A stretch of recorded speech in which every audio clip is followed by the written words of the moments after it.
കേസുകളുടെ എണ്ണം, average number of daily number of കേസസിന്റെ എണ്ണം 0 ആക്റ്റീവ് കേസസിന്റെ പ്രപ്പോർഷൻ 3% കൊണ്ടുവരികയും ചെയ്തു. അതായത് 97% ആളുകളെയും നമ്മൾ സുഖപ്പെടുത്തിയ സാഹചര്യത്തിൽ. പിന്നീടാണ് നമ്മൾ ഈ തേർഡ് ഫേസ് വരുന്നത്. തേർഡ് ഫേസ് മുമ്പ് വലിയൊരു മുന്നൊരുക്കം നമ്മൾ നടത്തിയിരുന്നു. ആ മുന്നൊരുക്കത്തിന് ശേഷമാണ് തേർഡ് ഫേസിലേക്ക് വരുന്നത്. നമ്മൾ എക്കാലത്തും പറഞ്ഞുകൊണ്ടിരുന്നത് ഈ സെക്കൻഡ് ഫേസിൽ വേറെ പ്രധാനപ്പെട്ട കാര്യം, ഇപ്പം തർക്കം നടക്കാറുണ്ട് വെച്ചാൽ ഹോം ക്വാറന്റൈൻ വേണോ മറ്റേ ഇൻസ്റ്റിറ്റ്യൂഷണൽ ക്വാറന്റൈൻ വേണോ വെച്ചാൽ കേരളം എന്നും ഹോം ക്വാറന്റൈൻ ആണ് പറഞ്ഞത്. കാരണം നമുക്ക് മാത്രം പറ്റാവുന്നതാണ് ഈ വികേന്ദ്രീകൃത ആരോഗ്യ സംവിധാനത്തിന്റെ മുകളിൽ പൂർണ്ണമായും വിശ്വസിച്ചുകൊണ്ട് നമ്മൾക്ക് വികേന്ദ്രീകൃത മൈക്രോ ക്വാറന്റൈനിങ് ഫെസിലിറ്റീസ് ഒരുക്കുന്നത്. എന്താ ഈ micro quarantining facility? Home quarantine അല്ലെങ്കിൽ റൂം ക്വാറന്റൈൻ നമ്മൾ ഇന്ന് പറയുന്നത് ഒരു മൈക്രോ ക്വാറന്റൈനിങ് ഫെസിലിറ്റിയാണ്. മറ്റ് നമ്മളിപ്പോ ഇൻസ്റ്റിറ്റ്യൂഷണൽ ക്വാറന്റൈൻ കാര്യങ്ങൾ, ഇൻസ്റ്റിറ്റ്യൂഷണൽ ക്വാറന്റൈന്റെ പ്രശ്നം എന്താ? പല സ്ഥലങ്ങളിലും ഇൻസ്റ്റിറ്റ്യൂഷണൽ ക്വാറന്റൈൻ സംവിധാനം തന്നെ ഈ എപ്പിഡമിക്കിന്റെ എപ്പിസെന്ററായി മാറിയിട്ടുണ്ട്. പല സ്ഥലങ്ങളും അവിടെ തന്നെ രോഗവ്യാപനമുണ്ടായിട്ടുണ്ട്. കാരണം അവിടെ ഒരു 100 പേരുടെ മരിച്ചു. അവിടത്തേക്ക് പോകുന്ന ഒരു വോളണ്ടിയർ എങ്കിലും അല്ലെങ്കിൽ ക്ലീൻ ചെയ്താണെങ്കിലും ഓരോ റൂമിലേക്ക് സഞ്ചരിക്കുമ്പോൾ ഒരാൾക്ക് രോഗമുണ്ടെങ്കിൽ അത് പലരിലേക്ക് രോഗം എത്തുകയും ഇവരും ഇയാളുടെ വീടും ആ ക്ലീൻ ചെയ്യുന്ന ആളുടെ വീടും അടക്കം ഹൈ റിസ്ക് പ്രൈമറി കോൺടാക്റ്റിലേക്ക് വരുന്ന ഒരു സാഹചര്യം ഉണ്ടാകും. പക്ഷെ പല സംസ്ഥാനങ്ങൾക്കും മറ്റു ഓപ്ഷൻ ഇല്ല, ഇൻസ്റ്റിറ്റ്യൂഷണൽ ക്വാറന്റൈനിൽ പോകാൻ പറ്റുള്ളൂ. കേരളം അന്ന് വളരെ കൃത്യമായിട്ട് പറയും. പക്ഷെ രണ്ടാമത്തെ പ്രാവശ്യം ആളുകൾ വരുന്ന സമയത്ത് കേന്ദ്രം കൃത്യമായിട്ട് ഇൻസ്റ്റിറ്റ്യൂഷണൽ ക്വാറന്റൈൻ പറ്റിയേ പറ്റൂന്ന് പറഞ്ഞു. അപ്പൊ നമ്മൾ പറഞ്ഞ ഒരു കാര്യം ചെയ്യാം, ഹൈ റിസ്ക് കാറ്റഗറി, അതായത് വയോജനങ്ങള്, കുട്ടികള്, പ്രഗ്നന്റ് ആളുകള്, അവരെങ്കിലും വീട്ടിൽ വിടാൻ സമ്മതിക്കണം. അപ്പൊ അത് സംഭവിച്ചു. അവിടെ അതാണ് സേഫ് എങ്കിൽ, ഇൻസ്റ്റിറ്റ്യൂഷണൽ ക്വാറന്റൈൻ ആണ് സേഫ് എങ്കിൽ അവിടെയല്ലേ വേണ്ടത്. പക്ഷെ നമ്മൾ വൾനറബിൾ ആണെങ്കിലും വീട്ടിലെത്തിക്കാൻ വേണ്ടി സാധിച്ചു. പിന്നീട് നമ്മൾ പറഞ്ഞ ആശയത്തിലേക്ക് കേന്ദ്ര സർക്കാർ പൊതുവിൽ വന്നിട്ട് ഇപ്പാണ് ഹോം ക്വാറന്റൈൻ പൂർണ്ണമായിട്ട് വേണമെന്ന് പറഞ്ഞു. അപ്പൊ എല്ലാവരും കൺഫ്യൂഷൻ അതിന്റെ അകത്ത് ഉണ്ടാവേണ്ടതില്ല. ഹോം ക്വാറന്റൈൻ കേരളത്തിൽ ഏറ്റവും ശക്തമായിട്ട് ഭാഗം, നമ്മുടെ വികേന്ദ്രീക സംവിധാനങ്ങളിൽ ഏറ്റവും ശക്തമായിട്ടുള്ള കാര്യം അതാണ്. ഇനി അപ്പൊ അങ്ങനെ നമ്മൾ സെക്കൻഡ് ഫേസിന് ശേഷം ഇനി തേർഡ് ഫേസിലേക്ക് വരുമ്പോൾ എന്താണ് ഇവിടുത്തെ ചലഞ്ച് എന്ന് നമ്മൾ മനസ്സിലാക്കേണ്ടത്. സെക്കൻഡ് ഫേസിന്റെ അകത്ത് ആക്റ്റീവ് കേസസ് മാക്സിമം ഒരു സമയം ഉണ്ടായത് 266 കേസുകളാണ്. ഏപ്രിൽ 4-5 സമയത്തിലുണ്ടായ 264 കേസുകളാണ് മാക്സിമം ആക്റ്റീവ് കേസസ് ഉണ്ടായത്. എന്നാൽ ഇന്ന് നമ്മുടെ ആക്റ്റീവ് കേസസ് എന്ന് പറയുന്നത് 1800 ആക്റ്റീവ് കേസസ് മാത്രമല്ല, അതിൽ ഗുരുതരമായ വിഷയം എന്ന് പറയുന്നത് ഓരോ സമയത്ത് ആക്റ്റീവ് കേസസ് കൂടി വരാനുള്ള കാരണം ആളുകൾ വരുന്ന സമയത്ത് ആളുകളുടെ കേസുകൾ ഉണ്ടാകും. സ്വാഭാവികമായിട്ടും നമ്മൾ ഡിറ്റക്ട് ചെയ്യുമ്പോൾ കൂടും. ഇനി എന്താ നമ്മുടെ രീതി? എന്താ? പലപ്പോഴും ആളുകൾ ടെസ്റ്റ് അല്ല, ടെസ്റ്റിങ്ങിന്റെ മനസ്സിലാക്കേണ്ട കൃത്യമായ ടെസ്റ്റിംഗ് സ്ട്രാറ്റജി. ഇന്നലെ ബഹുമാനപ്പെട്ട ഹർഷവർദ്ധൻ, അതായത് കേന്ദ്ര ആരോഗ്യ മന്ത്രി, ഇന്ത്യൻ കൗൺസിൽ ഫോർ മെഡിക്കൽ റിസർച്ചിന്റെ സീനിയർ സയന്റിസ്റ്റ് മുമ്പ് രമൻ ഗംഗാഖേദ്കറും എല്ലാം പറഞ്ഞത് കേരളത്തിൽ ടെസ്റ്റിംഗ് സ്ട്രാറ്റജി മാതൃകയാക്കണം എന്ന് പറഞ്ഞു വെക്കുന്നത് എന്തുകൊണ്ടാണ്? കാരണം നമ്മുടെ ഏറ്റവും ശക്തമായ ഭാഗം trace, quarantine, test, isolate, treat എന്നാണ് നമ്മുടെ രീതി. അല്ലാണ്ട് ടെസ്റ്റ് ട്രീറ്റ് അല്ല. ഇത് ഏതുപോലെ എന്ന് പറഞ്ഞാൽ വളരെ സിമ്പിളായി പറഞ്ഞു കഴിഞ്ഞാൽ, നമ്മളൊരു ബക്കറ്റിൽ പെയിന്റോ അല്ലെങ്കിൽ വേറെ എന്തെങ്കിലും എടുത്തിട്ട് ഒരു കിണറിലേക്ക് നമ്മൾ മിക്സ് ചെയ്ത് കഴിഞ്ഞാൽ, കിണറിലേക്ക് മറിച്ചു കഴിഞ്ഞാൽ, കിണറിലേക്ക് പൂർണ്ണ ആ ബക്കറ്റ് മുക്കി ഇളക്കി കഴിഞ്ഞാൽ എന്ത് സംഭവിക്കുക? പിന്നെ അതിൻ്റെ അകത്ത് ആ ബക്കറ്റിലെ ആ കിണറിൽ പെയിന്റ് കണ്ടെത്തണമെങ്കിൽ നമ്മൾ മുഴുവനായിട്ട് ആ കിണർ അരിച്ചു പറക്കേണ്ടി വരും. അതാണ് വിദേശത്തിലെ സ്ട്രാറ്റജി, അതായത് വെസ്റ്റേൺ സ്ട്രാറ്റജി, മിറ്റിഗേഷൻ സ്ട്രാറ്റജി. അങ്ങനെ രോഗത്തിനെ വ്യാപിക്കാൻ അനുവദിക്കുക, ടെസ്റ്റ് ചെയ്യുക, ട്രീറ്റ് ചെയ്യുക. അത് ഏറ്റവും ഭയാനകമായ സിറ്റുവേഷൻ അമേരിക്കക്കും ഇറ്റലിക്ക് പോലും പിടിച്ചു വെക്കാൻ പറ്റാതെ, ഇറ്റലിക്ക് പോലും എന്ന് പറയാൻ ഇറ്റലിയിൽ വളരെ ജനസാന്ദ്രത കുറവും നല്ല ആശുപത്രി സംവിധാനങ്ങൾ ആ രാജ്യങ്ങൾക്ക് പോലും പിടിച്ചേക്കാൻ പറ്റാത്ത സ്ഥലം. നമ്മളുടെ ഏറ്റവും ശക്തമായ ഭാഗം നമ്മുടെ പൊതുജനാരോഗ്യ ഭാഗമായതുകൊണ്ട് നമ്മളെന്താ ട്രേസ്, ക്വാറന്റൈൻ, അതുള്ള കാര്യത്തിന്റെ പൊതുജനാരോഗ്യ ഇന്റർവെൻഷൻ. ഒരു ചെറിയ ഉദാഹരണം, ഒരു കമ്പാരിസൺ പറഞ്ഞാൽ, മറ്റു പല സംസ്ഥാനങ്ങൾ വെച്ചുമ്പോൾ വളരെ പുവർ പെർഫോമിംഗ് കുറെ സ്ഥലങ്ങളുണ്ട്. എന്നാൽ കർണാടക ഇപ്പം താരതമ്യേന കുറച്ച് മെച്ചപ്പെട്ട പ്രശ്നം, നമ്മളെക്കാൾ താരതമ്യമല്ല മറ്റ് സംസ്ഥാനങ്ങൾ വെച്ച് നോക്കുമ്പോൾ അവിടെ കണ്ടൊരു കാര്യം എന്ന് വെച്ചാൽ, അവിടെ ഒബ്സർവേഷനിൽ വെച്ചിരിക്കുന്ന ആളുകൾ, നിരീക്ഷണത്തിലുള്ളത് അവരുടെ ആക്റ്റീവ് കേസസിന്റെ ഏകദേശം 10 ഇരട്ടിയാണ്. അവർക്ക് 4000 ആക്റ്റീവ് കേസ് ഉണ്ടാകുമ്പോൾ 40,000-ഓളാണ് നിരീക്ഷണത്തിലുള്ളത്. നമ്മളുടെ 1800 ആക്റ്റീവ് കേസ് ഉണ്ടാകുമ്പോൾ 2,20,000 ആളാണ് നമ്മളുടെ നിരീക്ഷണത്തിൽ, അതായത് 100 ഇരട്ടിയിൽ കൂടുതലാണ്. അതെന്തിനാണ് നമ്മൾ അങ്ങനെ വെച്ച് വെച്ചാൽ, നിരീക്ഷണത്തിലിരിക്കുന്നവരുടെ എണ്ണമാണ് നമ്മുടെ രോഗവ്യാപനത്തിന് പിടിച്ചു നിർത്താനുള്ള ഏറ്റവും പ്രധാനപ്പെട്ട കാര്യം. ക്വാറന്റൈനിങ് എന്നത് തന്നെയാണ്, അതിൽ യാതൊരു സംശയവും വേണ്ട. ഏറ്റവും ഫലപ്രദമായി നമ്മൾ നടപ്പിലാക്കേണ്ടതും അതാണ്. ഇത് കേൾക്കുന്ന എല്ലാവരും ശ്രദ്ധിക്കേണ്ട കാര്യമാണ്. ഈ ആളുകൾ രോഗവുമായിട്ട് അല്ലെങ്കിൽ രോഗവ്യാപനത്തിന് സാധ്യതയുള്ള പ്രദേശത്ത് വരുന്നവരെ സംബന്ധിച്ചിടത്തോളം, ആ സ്ഥലത്ത് വരുന്നവരെ സംബന്ധിച്ചോളം അവർ 14 ദിവസം വീടുകളിൽ നിൽക്കേണ്ട പ്രസക്തി പറഞ്ഞു. ഇപ്പൊ ചിലരുണ്ടാക്കി വന്നപാട് സ്നേഹപ്രകടനം നടത്തിയിട്ടാണ് വീട്ടിലേക്ക് ഒരു റൂമിലേക്ക് പോവുക. അതൊന്നും ചെയ്യുന്നത്. പക്ഷെ കഴിഞ്ഞ പ്രാവശ്യം നമ്മൾ ഓർക്കണം, 90% ആളുകൾ, അതായത് കഴിഞ്ഞ പ്രാവശ്യം തന്നെ 10% താഴെ ആളുകളാണ് 25% രോഗം ഉണ്ടാക്കിയത്. ഒരാൾ 22 പേർക്ക് കൊടുത്തു, അതന്നെ വലിയൊരു നമ്പർ ആയില്ലേ. അപ്പൊ അതുപോലെ ഈ വെറും 10% താഴെയുള്ള ആളുകളാണ് ഈ 25% ആളുകൾ സമ്പർക്കം മൂലമുള്ള കേസ് ഉണ്ടാക്കി. 25% മീൻസ് മൊത്തം 100% കേസുകൾ 25% സമ്പർക്കം മൂലം ഉണ്ടായത് കഴിഞ്ഞ ഘട്ടത്തിൽ. ആ 25% മുഴുവൻ ഉണ്ടാക്കിയിരിക്കുന്നത് 10% താഴെയുള്ള ആളുകൾ, അതായത് 90% ആളുകളും ഒരാൾക്ക് പോലും രോഗം കൊണ്ടിട്ടില്ല. ഇപ്രാവശ്യം നമ്മൾ ആ 25% എന്നുള്ളത് കുറച്ചു കൊണ്ടുവന്ന് 12% താഴെയാക്കി. അങ്ങനെ നിലനിർത്താൻ പറ്റണം എന്ന് നമ്മൾ ആഗ്രഹിക്കുന്നു. പക്ഷെ നമ്മൾ ഇപ്രാവശ്യം ടാർഗറ്റ് ചെയ്യുന്നത്, ഈ ഫേസിൽ ടാർഗറ്റ് ചെയ്യുന്നത് 2 പ്രധാനപ്പെട്ട കാര്യങ്ങൾ മനസ്സിലാക്കി. ഒന്ന്, നമ്മൾക്ക് ഇവിടെ ഒരു വ്യാപനം ഉണ്ടാവരുത്. നമുക്കിവിടെ വ്യാപനം ഉണ്ടാവാതിരിക്കാൻ എന്ത് ചെയ്യണം? വ്യാപനം എന്ന് നിങ്ങൾ പലരും വിളിക്കുന്ന സാധനം പറഞ്ഞാൽ അത് ആ ഒരു കേസ് അങ്ങനെ ഉണ്ടായി, അങ്ങനെയല്ല അതിന് മനസ്സിലാക്കുന്നത്. R0, അതായത് ഒരാൾക്ക് മാത്രം കൊടുക്കുന്ന സാഹചര്യം ഉണ്ടായാൽ പോലും അവിടെ വ്യാപനം, അതായത് അവരെ ഫ്ലാറ്റിംഗ് കർവിന് ഒരാൾക്ക് പോലും കൊടുക്കുന്ന സാഹചര്യം ഉണ്ടായാൽ പ്രശ്നമില്ല. പക്ഷെ നമ്മളത് കുറച്ചു കൊണ്ടുവരാൻ നോക്കുന്നത് ഒരാള് അരയാൾക്ക് പോലും കൊടുക്കുന്ന സാഹചര്യം ഉണ്ടാകും. അതായത് R0 ഇതിൽ 0.5 താക്കണം. ഇപ്പൊ അത് 0.25 താഴെയാണ്. പക്ഷെ നമ്മൾ 0.5 താഴ്ത്തി നിർത്താൻ പറ്റണം. നമ്മൾ ടാർഗറ്റ് പറഞ്ഞ ഒന്നാണെങ്കിൽ പോലും 1 താഴെ നിർത്തിയാൽ മതിയാവും. പക്ഷെ നമ്മൾ വ്യാപനം അങ്ങനെ കുറക്കണം. എന്തായാലും പ്രസക്തി എന്നറിയോ? ഇപ്പൊ നമ്മൾ സമ്പർക്കം മൂലം ഇത്ര പേർക്ക് ഉണ്ടായി എന്ന് പറയുന്നില്ലേ? നമ്മളുടെ സമ്പർക്കം മൂലം ഉണ്ടാവുന്ന 10% ആകുമ്പോൾ ചെന്നൈയിൽ ഒരു ഉദാഹരണം പറയാം. ചെന്നൈയിൽ 1423 കേസ് റിപ്പോർട്ട് ചെയ്യുമ്പോൾ 1422 കേസും അവിടുന്ന് ഉണ്ടായതാണ്. ഒരു കേസാണ് ഇമ്പോർട്ടഡ്. അതാണ് സമൂഹ വ്യാപനമൊക്കെ ഉണ്ടായി അല്ലെങ്കിൽ ഒരു ക്ലസ്റ്റർ ഫോർമേഷൻ ഉണ്ടായി കഴിഞ്ഞാൽ ഉണ്ടാകുന്ന പ്രശ്നം. നമ്മൾ അതേസമയം വളരെ ജാഗ്രത പുലർത്തേണ്ട എവിടെ വെച്ചാൽ, ഇപ്പൊ ഞാൻ പറഞ്ഞല്ലോ നമ്മുടെ ഇതിന്റെ കുറവാണ്, സമ്പർക്കമുള്ള ആളുകളുടെ കേസ് കുറവാണ്, കേസ് ഫെറ്റാലിറ്റി മരണനിരക്ക് കുറവാണ്. എന്നാലും നമ്മൾ ജാഗ്രത പുലർത്തേണ്ടതുണ്ട്. ഇപ്പൊ നമ്മൾ ഈ ആളുകളുടെ ട്രേസ് ചെയ്യാൻ പറ്റാത്ത കേസ് പറഞ്ഞില്ലേ, ഒരു തമാശ എന്ന രീതിയിൽ പറയാൻ പറ്റുന്നില്ലെങ്കിൽ പോലും ഇന്ത്യയിലെ 40%, ഇന്നലെ മനോഹർ അദ്ദേഹം ഈ Indian council for medical research ICMR-ന്റെ നാഷണൽ ഇൻസ്റ്റിറ്റ്യൂട്ട് ഓഫ് എപ്പിഡെമോളജിയുടെ ഡയറക്ടർ, അദ്ദേഹം പറഞ്ഞ സാധനമുണ്ട്. എന്ന് പറഞ്ഞാൽ ഇന്ത്യയിലെ 40% കേസിലും, അതായത് 1,20,000 ചില്ലാന കേസുകളിൽ ഇതുവരെ അവർ എവിടെ നിന്നാണ് കേസ് കിട്ടിയെന്ന് അറിയില്ല. കൗതുകം എന്ന് പറഞ്ഞാൽ ICMR-ൽ ഈ രോഗവ്യാപനം ഉണ്ടായി. ICMR-ന്റെ ഓഫീസിൽ അത് എവിടെ നിന്ന് വന്നെന്ന് അറിയില്ല. സോഴ്സ് ഐഡന്റിഫൈ പറ്റില്ല. കേരളത്തിൽ എന്നാൽ 97.5%, അതായത് 97.5%, വെറും 2.5% കേസുകളുടെ മാത്രമാണ് സോഴ്സ് എവിടെ എന്ന് മനസ്സിലാക്കാൻ പറ്റാത്തത്, മനസ്സിലായിട്ടില്ല. കൃത്യമായിട്ട് ഇന്ന ആളിലാണ് മനസ്സിലാക്കുന്നത്. 97.5%-ലും അത് മനസ്സിലായിട്ടുണ്ട്, 2.5%-ലും മനസ്സിലാവാത്തത്. ഈ 2.5%-ൽ അപ്പൊ നമ്മൾ എന്താ ചെയ്യുക? ഇനി എന്താ സ്റ്റെപ്പ്? അങ്ങനെ ഐഡന്റിഫൈ എന്താ സർക്കാർ ചെയ്യാറെന്ന് മനസ്സിലാക്കണം. ഏതെങ്കിലും ഒരു സ്ഥലത്ത്, ഇപ്പൊ പോത്തൻകോട്, അവിടെ ഒരു കേസ് നമ്മൾ ഐഡന്റിഫൈ ചെയ്ത് കഴിഞ്ഞാൽ അവിടെ നമുക്ക് സോഴ്സ് കണ്ടെത്താൻ വേണ്ടി പറ്റാത്തുണ്ടെങ്കിൽ ആ മൊത്തം 6 പഞ്ചായത്ത് ഉണ്ടായിരുന്നു, 6 പഞ്ചായത്തും അവിടെ കണ്ടെയ്ൻമെന്റ് സോൺ ആക്കും.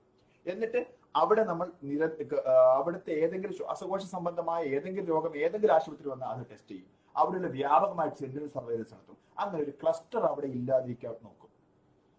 വ്യക്തികളിൽ നിന്ന് local transmission, cluster formation, cluster ഔട്ട്ബ്രേക്കിന് ശേഷം പല ക്ലസ്റ്ററുകൾ ഉണ്ടാകുമ്പോൾ അത് സമൂഹ വ്യാപനത്തിന് കാരണമാവും. ഈ സമൂഹ വ്യാപനം തെറ്റായ വാക്കൊന്നുമല്ലോ കേട്ടോ, അത് ലോകത്തെല്ലായിടത്തും ഉണ്ടായിട്ടുള്ളതാണ്. അപ്പം എന്നാൽ നമ്മൾ നോക്കുന്നത് ക്ലസ്റ്റർ ഔട്ട്ബ്രേക്ക് ഉണ്ടാകുമ്പോൾ തന്നെ നമ്മൾ ശക്തമായിട്ട് ഇടപെടണം, ക്ലസ്റ്റർ ഔട്ട്ബ്രേക്ക് ഇല്ലാതിരിക്കാൻ നോക്കണം. അതാണ് കേരളം ചെയ്തുകൊണ്ടിരിക്കുന്ന കാര്യം. ഇനി ഇത് ചോദ്യങ്ങളിലേക്ക് എടുക്കാം. ഞാനിതൊന്നുകൾ നമ്മൾ പറഞ്ഞുകൊണ്ടിരുന്നാൽ ചിലപ്പം ചോദ്യങ്ങൾ മിസ്സായി പോകും. ചോദ്യം 1, ഇനിയൊരു ലോക്ക്ഡൌൺ നമ്മൾ പോകാൻ സാധ്യതയുണ്ടോ? നല്ല ചോദ്യം. ലോക്ക്ഡൌൺ എന്നുള്ള സാധനം, ലോക്ക്ഡൌൺ എന്ന് പറഞ്ഞാൽ നമ്മള് ഒരു സ്റ്റേറ്റ് ഒട്ടാകെയുള്ള ലോക്ക്ഡൌൺ പ്രായോഗികമായിട്ട് ഉണ്ടാവാനുള്ള സാധ്യത കുറവാണ്. കാരണം ഒരു പക്ഷേ സ്റ്റേറ്റ് മാത്രമല്ല, നാഷണൽ ലെവലിൽ നമ്മളൊന്ന് ആലോചിക്കണം. ഞാൻ നേരത്തെ പറഞ്ഞ പോലെ ലോക്ക്ഡൌണിന് മുമ്പ് 10 കേസ് പെർ ഡേ ഉണ്ടായിരുന്ന രാജ്യം ലോക്ക്ഡൌൺ ഇളക്കുമ്പോൾ ഇന്ത്യ ഇന്ന് ലോക്ക്ഡൌൺ ഇളക്കാൻ നിർബന്ധിതമായത്. അത് മറ്റൊരു കാര്യം, സാമ്പത്തികമായിട്ട് വലിയ രീതിയിൽ തകർച്ചയും സാമൂഹികമായിട്ട് വലിയ പ്രശ്നങ്ങൾ ഉണ്ടാവാൻ, കൊറോണ ഉണ്ടാക്കുന്നത് പ്രശ്നങ്ങളെക്കാളും കൂടുതൽ പ്രശ്നം ഉണ്ടാവാൻ സാധ്യതയുണ്ട് എന്നുള്ള വിദഗ്ധരുടെ അഭിപ്രായത്തിന്റെ അടിസ്ഥാനത്തിലാണ് ഇന്ത്യയിൽ പട്ടിണി മരണങ്ങൾ കാര്യമായിട്ട് ഉണ്ടാവുന്നതും വലിയ രീതിയിലുള്ള സാമ്പത്തിക നഷ്ടവും സാമൂഹികമായ പ്രശ്നങ്ങൾ ഉണ്ടാവുമെന്ന് മനസ്സിലാക്കിയിട്ടാണ് ഇത് പിൻവലിക്കുന്നത്. അത് പിൻവലിച്ചൊരു വലിയ ദോഷമൊന്നും പറയാൻ പറ്റില്ല കേട്ടോ. അത് നമ്മൾ കുറെ ടെക്നിക്കൽ എറേഴ്സും അതിൻ്റെ അകത്ത് കുറെ പ്രശ്നങ്ങൾ ഉണ്ടായിട്ടുണ്ട് കേട്ടോ. ഏറ്റവും വലിയ പ്രശ്നം എന്ന് പറഞ്ഞു കഴിഞ്ഞാൽ ലോകത്തെല്ലായിടത്തും വളരെ കൃത്യമായിട്ട്, ഇപ്പൊ വുഹാൻ സിറ്റിയുടെ കാര്യം പറയാം. വുഹാൻ സിറ്റിയിൽ കേസ് ഉണ്ടായപ്പോൾ നമ്മൾ മുംബൈയെ പോലെ തന്നെ വുഹാൻ സിറ്റിയും അത്രയാണ് ഏകദേശം ജനങ്ങൾ വരുന്നത്. വുഹാൻ സിറ്റിയിൽ കേസ് ഉണ്ടായിട്ട് അവർ ആദ്യം കണ്ടെത്താൻ പറ്റിയിട്ടില്ലെങ്കിൽ പോലും പിന്നീട് അവരെ കണ്ടപ്പം അവിടുത്തെ കംപ്ലീറ്റ് റിസോഴ്സ് അവിടത്തേക്ക് മൊബിലൈസ് ചെയ്ത് വുഹാൻ സിറ്റിയിൽ കാര്യമായിട്ട് ലിമിറ്റ് ചെയ്യാൻ സാധിച്ചു. ചൈനയുടെ മറ്റു ഭാഗങ്ങളിലേക്ക് പോയിട്ടില്ല. എന്തിനായിരിക്കും പറയുന്നത്? വുഹാൻ സിറ്റിയിൽ നിലനിൽക്കുന്ന ഹൂബെ പ്രൊവിൻസ് അതിലേക്ക് ലിമിറ്റ് ചെയ്ത് അവിടത്തേക്ക് 42,000 സ്റ്റാഫിന് കയറ്റുന്നു, എല്ലാ സംവിധാനവും കൊടുത്ത് അവിടെ കണ്ടെയ്ൻ ചെയ്യുന്നു, നമ്മൾ കാസർഗോഡ് ചെയ്ത പോലെ. അല്ലാതെ ഇന്ത്യയിൽ ഇപ്പൊ ചെയ്തിരിക്കുന്ന പറഞ്ഞു കഴിഞ്ഞാല് ഒരു മുംബൈയോ ആകെ 9, പ്രത്യേകിച്ച് പറഞ്ഞാൽ 11 മുനിസിപ്പാലിറ്റിയിലാണ് ഇന്ത്യയിലെ 80% കേസുള്ളത്. 11 മുനിസിപ്പാലിറ്റികൾ ഒരു ഘട്ടത്തില്. അപ്പൊ അവിടത്തേക്ക് മൊത്തം റിസോഴ്സിനെ മൊബിലൈസ് ചെയ്തുകൊണ്ട് ചെയ്യാൻ രാജ്യത്തിന് പറ്റിയിട്ടില്ല. അത് മറ്റൊരു കാര്യം. എന്നിരുന്നാലും നമ്മൾ ലോക്ക്ഡൌണിന്റെ അവസാന ഘട്ടത്തിൽ, ലോക്ക്ഡൌൺ കഴിഞ്ഞു, ലോക്ക്ഡൌണിലേക്ക് അത് യാഥാർത്ഥ്യമാണ്. ലോക്ക്ഡൌൺ ഇതില്ലേ. ഇനി ലോക്ക്ഡൌൺ ഉണ്ടെന്ന് വെച്ചാൽ അത് വളരെ പ്രാദേശികമായിട്ടുണ്ടാവാൻ ചാൻസ്. ഇപ്പൊ കേരളം എടുത്തിരിക്കുന്ന രീതി, തൃശ്ശൂരിന്റെ കാര്യം എടുത്തു. തൃശ്ശൂർ നമ്മൾ ക്ലസ്റ്റർ ഫോർമേഷൻ കണ്ടപ്പം അവിടെ ക്ലസ്റ്റർ ഫോർമേഷൻ സാധ്യത ഉണ്ടാകുന്ന അവിടെ കുറച്ച് സ്ഥലങ്ങളിൽ ലോക്ക്ഡൌൺ, വളരെ സ്പെസിഫിക് ആയി പോയിന്റഡ് ആയിട്ടുള്ള ജിയോഗ്രഫിക് സ്പെസിഫിക് ആയിട്ടുള്ള ലോക്ക്ഡൌണുകളാണ് ഇനി ഉണ്ടാകുന്നത്. അവിടെ കർഫ്യൂസ് ആയി ഉണ്ടാകുമ്പോൾ. ഇനി കോവിഡ് ബാധിച്ച് ചികിത്സയിലായിരുന്നു 1 മാസം. പിന്നെ ഒരിക്കൽ കോവിഡ് വന്ന ആൾക്ക് വീണ്ടും കോവിഡ് വരുമെന്നല്ല. നിലവിലുള്ള തെളിവുകൾ അനുസരിച്ചിട്ട്, നിലവിലുള്ള ശാസ്ത്ര പഠനങ്ങൾ അനുസരിച്ച് വരില്ല എന്ന് വെച്ചാൽ കുറച്ച് കാലത്തേക്ക് വരില്ല. ഇത് വരുമെന്നുള്ള കുറച്ച് പഠനങ്ങൾ വന്നെങ്കിൽ പോലും, പഠനങ്ങളല്ല, കുറച്ച് വാർത്തകൾ വന്നു, പഠനങ്ങൾ ഉണ്ടായിരുന്നു. കൊറിയയിൽ ഉണ്ടായിരുന്നു വെച്ചാൽ ചില സ്ഥലങ്ങളിൽ വീണ്ടും ഡിറ്റക്ട് ചെയ്തു. പക്ഷെ അതിനെക്കുറിച്ച് കൊറിയ തന്നെ പഠിച്ചു. കൊറിയയിലെ ഗവൺമെന്റ് ഏജൻസികൾ എല്ലാത്തിനെ കുറിച്ച് പഠിച്ചു. അപ്പൊ മനസ്സിലായെന്ന് പറഞ്ഞാൽ ഒരാൾക്ക് രോഗം മാറി, അതായത് എന്റെ ടെസ്റ്റ് നെഗറ്റീവ് ആയിട്ട് പിന്നെ കുറച്ച് ദിവസം കഴിഞ്ഞാൽ ടെസ്റ്റ് പോസിറ്റീവ് ആയി. അതിന്റെ കാര്യം എന്ന് വെച്ചാൽ ഇത് ആ ടെസ്റ്റിന്റെ പ്രത്യേകതയാണ്. അതിന് PCR ചെയ്യുമ്പോൾ രോഗം നമുക്ക് മറ്റുള്ള ആൾക്ക് കൊടുക്കാൻ പറ്റില്ലെങ്കിൽ പോലും രോഗം ടെസ്റ്റ് ചെയ്താലും പോസിറ്റീവ് ആവും. അതായത് എനിക്ക് രോഗമുണ്ട്, 14 ദിവസം കഴിഞ്ഞ് രോഗം മാറിയതിനു ശേഷം ഞാൻ പോയി, എനിക്ക് യാതൊരു രോഗലക്ഷണവും ഇല്ല, പക്ഷെ എന്റെ ടെസ്റ്റ് ചെയ്യുമ്പോൾ ചിലപ്പോൾ ടെസ്റ്റ് പോസിറ്റീവ് ആയിരിക്കും PCR ചെയ്യുമ്പോൾ. കാരണം PCR ടെസ്റ്റ് ചെയ്യുന്നത് ആ വൈറസിനെ അല്ല, വൈറസിന്റെ ഒരു പാർട്ടിക്കിളിനെയാണ്. വൈറസ് മരിച്ച വൈറസ് ഡിസിന്റഗ്രേറ്റ് ചെയ്ത് അതിന്റെ നമ്മൾ ഓർഫൻ RNA എന്ന് പറയും. ആ RNA വെറുതെ കിടക്കുന്നുണ്ടെങ്കിൽ, അല്ലെങ്കിൽ അതിന്റെ ഏതെങ്കിലും സ്ട്രാൻഡ് വെറുതെ കിടക്കുന്നുണ്ടെങ്കിൽ അതിനെയും PCR ഡിറ്റക്ട് ചെയ്യും. അങ്ങനെ ഡിറ്റക്ട് ചെയ്താണ് അത് വീണ്ടും റിക്കറൻസ് ഉണ്ടായതല്ല, വീണ്ടും അസുഖം ഉണ്ടായതല്ല എന്നുള്ള ബോധ്യം ഇപ്പൊ ഉണ്ടായിട്ടുണ്ട്. അപ്പൊ ബൈ ആൻഡ് ലാർജ് വളരെ കുറഞ്ഞ കേസ്, അതായത് ക്യാൻസർ രോഗികള് അല്ലെങ്കിൽ മറ്റ് ഇമ്മ്യൂണോ സപ്രസ്, അതായത് പ്രതിരോധ ശേഷി മറ്റെന്തെങ്കിലും രീതിയിൽ കുറഞ്ഞവര്, അവരിൽ മാത്രം രണ്ടാമതായിട്ട് ഉണ്ടാവുന്നതല്ലുള്ളൂ. ഇപ്പൊ തൽക്കാലത്തേക്ക് ആവശ്യത്തിനുള്ള ഒരു ഇമ്മ്യൂണിറ്റി അത് ഒരിക്കലും ഉണ്ടായിക്കഴിഞ്ഞാൽ നൽകുന്നുണ്ട്. പിന്നെ റിവേഴ്സ് ക്വാറന്റൈനിലേക്ക് സർക്കാർ മാറാൻ സാധ്യതയുണ്ടോ? അത് റിവേഴ്സ് ക്വാറന്റൈൻ എന്താ ഈ വെച്ചാൽ കേരളം ഇപ്പൊ എടുത്തിരിക്കുന്ന സ്ട്രാറ്റജി 3 പ്രധാനമായിട്ടും. എന്തൊക്കെയാണ് സ്ട്രാറ്റജി? 1, ക്വാറന്റൈൻ. എന്താണ് പൊതുജനായ സ്ട്രാറ്റജിയാണ്. മറ്റേ ഞാൻ നേരത്തെ പറഞ്ഞ പോലെ trace, quarantine, test, isolate, treat എന്നുള്ള ആ ഒരു ആംഗിൾ വേറെ. പൊതുജനങ്ങളോട് പറഞ്ഞിരിക്കുന്ന 3 പ്രധാനപ്പെട്ട ഇന്റർവെൻഷൻ ആണ്, 3 പ്രധാനപ്പെട്ട കാര്യങ്ങൾ. 1, ക്വാറന്റൈൻ. ഞാൻ നേരത്തെ പറഞ്ഞ പോലെ റൂം ക്വാറന്റൈൻ തന്നെ ചെയ്യണം. വരുന്നവര് 14 ദിവസം ഒരാളുമായിട്ട് സമ്പർക്കമില്ലാതിരിക്കണം. അതിന് മാനദണ്ഡങ്ങൾ വളരെ കൃത്യമാണ്. 2ാമത് റിവേഴ്സ് ക്വാറന്റൈൻ, 3ാമത് ബ്രേക്ക് ദ ചെയിൻ. എന്താണ് റിവേഴ്സ് ക്വാറന്റൈൻ? രോഗം ആരിലെത്തിയാലാണോ മരണസാധ്യത വളരെ കൂടുതൽ, അവരിലേക്ക് രോഗാണു എത്താതിരിക്കുക. അതാണ് റിവേഴ്സ് ക്വാറന്റൈന്റെ ബേസിക് ലോജിക്ക്. അപ്പൊ ഇവിടെ ആരാ? ഇവിടെ വെച്ച വയോജനങ്ങളാണ് രോഗം ഏറ്റവും കൂടുതൽ മരണസാധ്യത ഉണ്ടാവാൻ സാധ്യതയുള്ളത് വയോജനങ്ങളും, പിന്നെ മറ്റ് രോഗാവസ്ഥ, അതായത് ഹാർട്ട് ഡിസീസ് ഉള്ളവര്, കിഡ്നി ഡിസീസ് ഉള്ളവര്, ലിവർ ഡിസീസ് ഉള്ളവര്, ഇവരൊക്കെയാണ് മരണസാധ്യത വളരെ കൂടുതലുള്ളത്. അപ്പൊ അതുകൊണ്ട് ഈ മരണസാധ്യത ഉള്ളവരിലേക്ക് രോഗാണു എത്തരുത്. ആ രോഗാണു എത്താതിരിക്കാൻ, പിന്നെ കുട്ടികളിലൊക്കെ മരണസാധ്യത കുറവാണ്, പക്ഷെ എന്നാലും അവരിലേക്ക് എത്തരുത്, അവർ സ്പ്രെഡ് ചെയ്യാതിരിക്കാൻ വേണ്ടി, പ്രഗ്നന്റ് ആളുകൾ.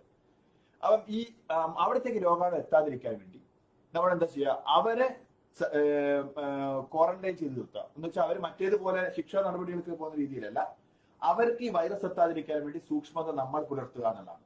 അവർ പുറത്തു പോകേണ്ട സാഹചര്യം ഉണ്ടാവരുത്. അവരിലേക്ക് ആരെങ്കിലും അവരുടെ അടുത്തേക്ക് പോകുന്നുണ്ടെങ്കിൽ അവർ വൈറസ് എത്താതിരിക്കാനുള്ള വളരെ സൂക്ഷ്മത പുലർത്തേണ്ടതുണ്ട്.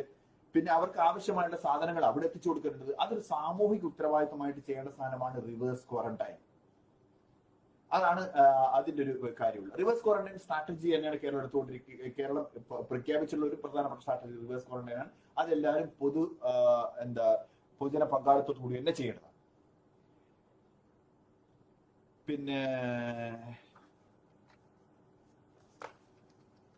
പിന്നെ ചോദ്യങ്ങൾ എന്താ ഉള്ളത്?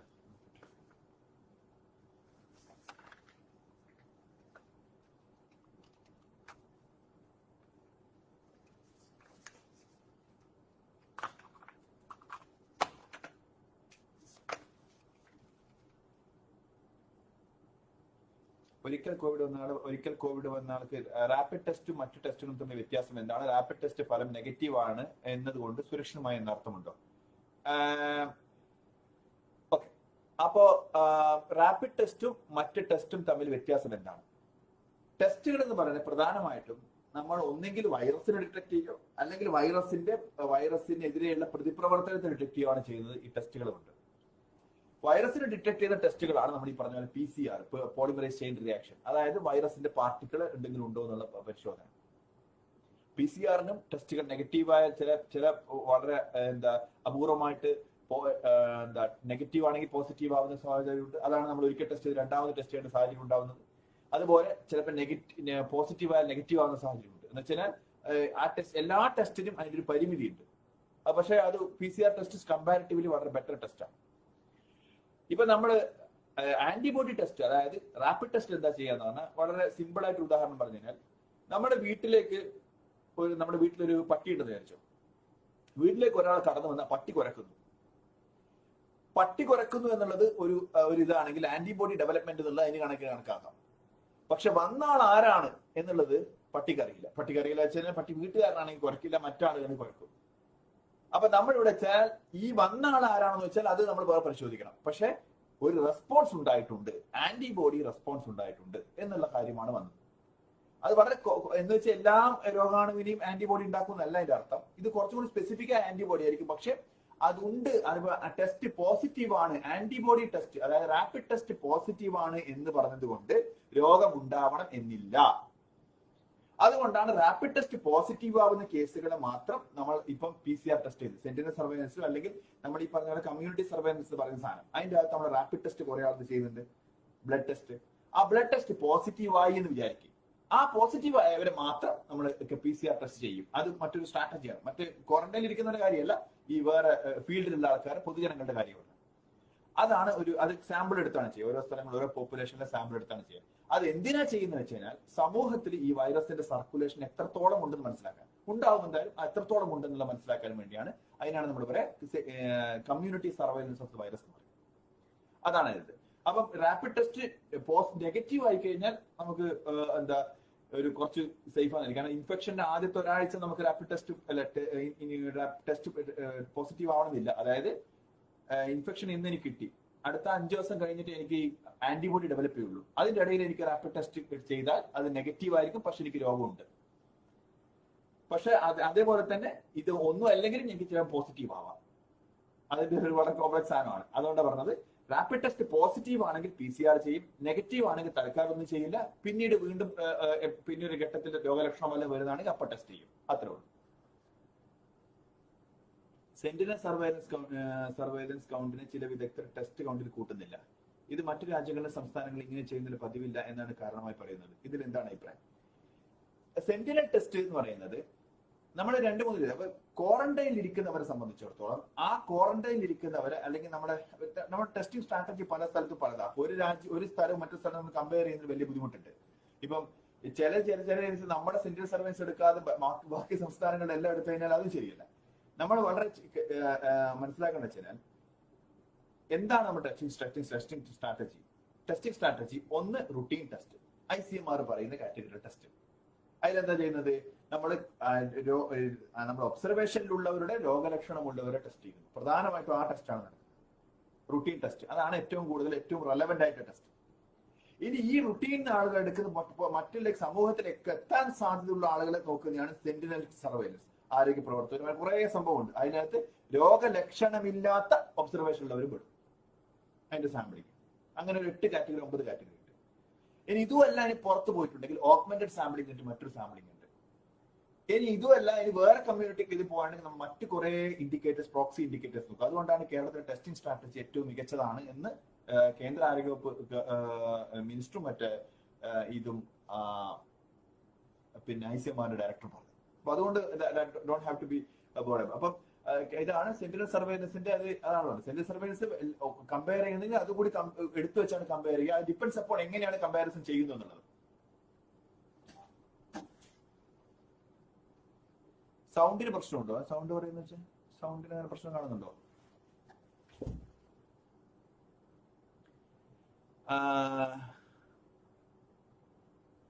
കേരളത്തിൽ പുറത്തുള്ള മലയാളികൾ രോഗലക്ഷണങ്ങൾ കാണിച്ചാൽ പലയിടത്തും ഡൽഹി ഇപ്പോൾ ഹോം ക്വാറന്റൈനിൽ നിൽക്കാനാണ് പറയുന്നത്.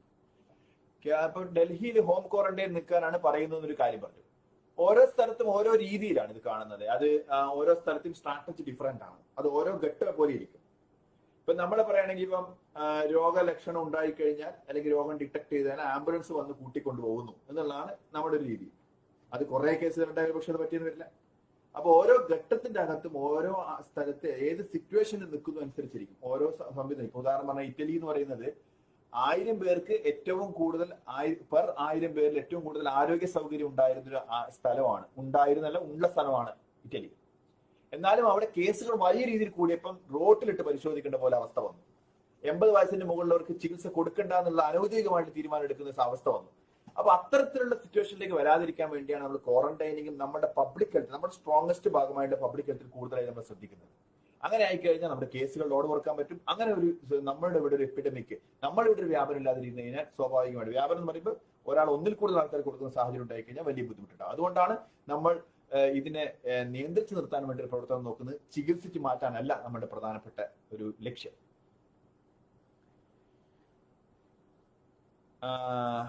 കൊറോണ ഡ്രോപ്ലെറ്റ് ഇൻഫെക്ഷൻ ആണോ അതോ വായുമാർഗം പടരാനുള്ള സാധ്യതയുണ്ടോ എന്ന് ചോദിച്ചാല് മൈക്രോ ഡ്രോപ്ലെറ്റ്സ് അല്ലെങ്കിൽ എയറോസോൾസ് ഇപ്പൊ സംസാരിക്കുമ്പോൾ ഇപ്പൊ ഞാൻ സംസാരിക്കുന്നു ഈ രീതി സംസാരിച്ചാൽ തന്നെ എയറോസോൾസ് ഉണ്ടാവും. ഈ ഡ്രോപ്ലെറ്റ്സ് നമ്മൾ തുമ്മയോ ചുമക്കുകയോ ഒന്നും വേണമെന്നില്ല. സംസാരിക്കുമ്പോൾ ഉണ്ടാവുന്ന മൈക്രോ എയറോസോൾസ് ഉണ്ട്. ആ മൈക്രോ ഡ്രോപ്ലെറ്റ്സ് എയറോസോൾസ് അതുവഴിയും രോഗം പടരാം. ഒരു ഉദാഹരണം പറഞ്ഞു കഴിഞ്ഞാല് ഈ ഇപ്പൊ നമ്മള് ഒരു സംസാരിക്കുന്ന സമയത്ത് 500 മൈക്രോണിന്റെ മുകളിലുള്ള 500 മൈക്രോൺ സൈസ് 500 മൈക്രോണിന് മുകളിലുള്ള ഡ്രോപ്ലെറ്റ്സ് ഉണ്ട്. അത് സെക്കൻഡുകൾ കൊണ്ട് താഴെ വീഴും. 5 മൈക്രോണിന്റെ താഴെയുള്ള അല്ലെങ്കിൽ 10 മൈക്രോണിന്റെ താഴെ, 5ആണ് ആവറേജ് വരിക, ആ മൈക്രോണിന്റെ അടുത്തുള്ള ഡ്രോപ്ലെറ്റ്സ് ഉണ്ട്. അത് വളരെ ചെറിയ ഡ്രോപ്ലെറ്റ്സ്, അതിങ്ങനെ പടർന്നു നിൽക്കും. അത് കുറച്ച് പ്രശ്നം ഉണ്ടാക്കുന്നുണ്ട് എന്നുള്ളതാണ് ആധുനിക പഠനങ്ങൾ സൂചിപ്പിക്കുന്നത്. എന്ന് പറഞ്ഞാലും അത് എയർബോൺ അല്ല, അപ്പോഴും എയർബോൺ അല്ല. അതിന് നമ്മൾ മൈക്രോ ഡ്രോപ്ലെറ്റ് അല്ലെങ്കിൽ ഡ്രോപ്ലെറ്റ് ബോൺ തന്നെയാണ് പറയുന്നത്. അതുകൊണ്ട് എയർബോൺ എന്ന ടെക്നിക്കൽ ഡെഫിനിഷനിലാണ് വരുന്നത്. പക്ഷെ ഈ മൈക്രോ ഡ്രോപ്ലെറ്റ്സ് വഴിയും അത് പടരാൻ വേണ്ടി സാധിക്കും. അത് ഒരാളുടെ നേരിട്ട് കോണ്ടാക്ട് വരുന്നില്ല. ഇത് കുറച്ച് സമയം എയറിൽ നിൽക്കും, സഞ്ചരിക്കില്ല. ഓക്കെ, അതാണ് ഇത് പറയാനുള്ളത്. പനി സീസൺ കൂടി വരുന്ന സാഹചര്യത്തിൽ നമ്മൾ എന്തെങ്കിലും അധിക കരുതൽ എടുക്കേണ്ടതുണ്ടോ? ഉണ്ടെങ്കിൽ എന്ത് കരുതൽ? വളരെ ഇമ്പോർട്ടൻ്റ് ആയ ചോദ്യം. നമ്മൾ കഴിഞ്ഞ വർഷത്തെ കണക്ക് നോക്കുകയാണെങ്കിൽ ഈ കഴിഞ്ഞ 2017 ആയിരുന്നു കഴിഞ്ഞ വർഷങ്ങളുടെ കണക്ക് നോക്കുക. 2017 ഡെങ്കിയുടെ ഒരു സൈക്ലിക്കൽ ഇയർ എന്ന് പറയാം.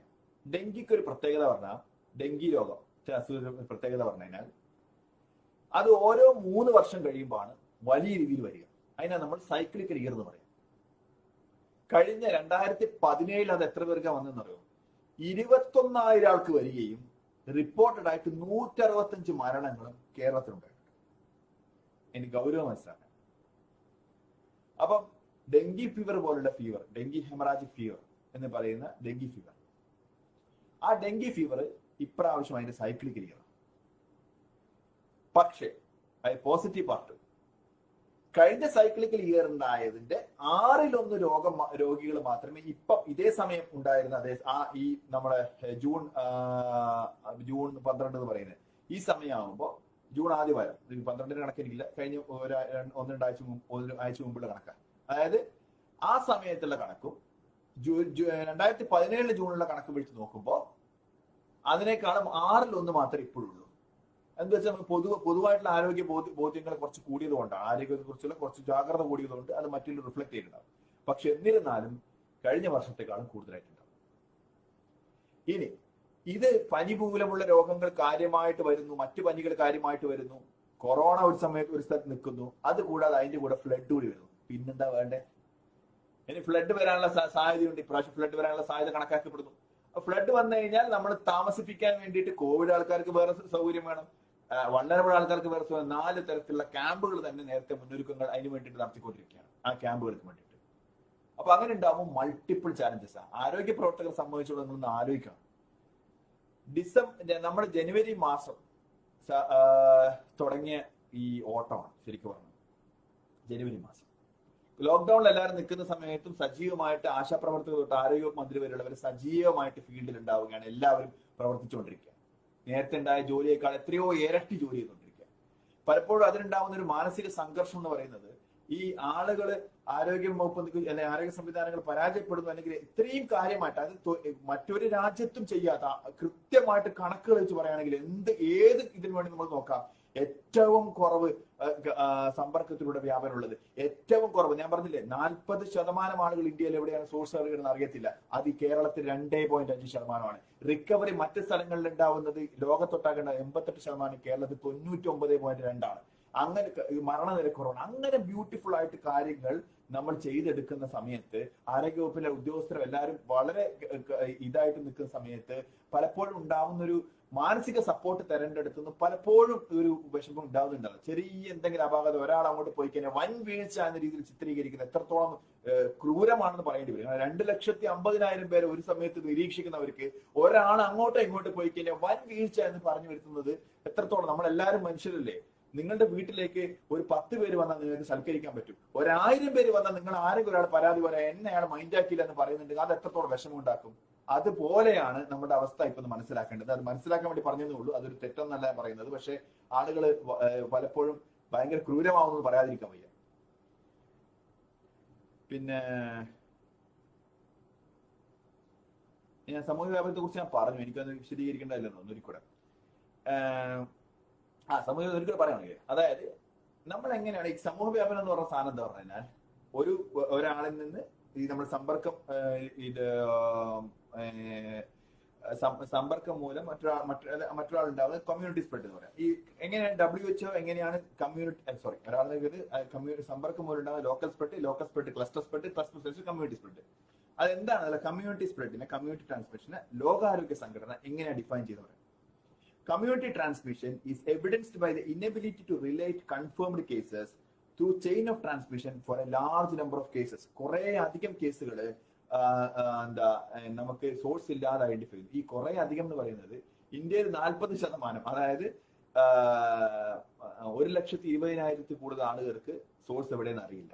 എന്നിട്ടും അവിടെ കമ്മ്യൂണിറ്റി വ്യാപനം ഇല്ലെന്നാണ് പറയുന്നത്. ക്ലസ്റ്റർ വ്യാപനം മാത്രമേ ഉള്ളൂ. അത് മറ്റൊരു കാര്യം, അതിൽ എനിക്ക് തീരെ വിശ്വാസമില്ല. കേരളത്തിൽ അത് 2.5% താഴെ. Next, if countries detect, trace, isolate, treat their people in response, those with handful of COVID-19 can prevent those becoming clusters and thus clusters becoming community transmission.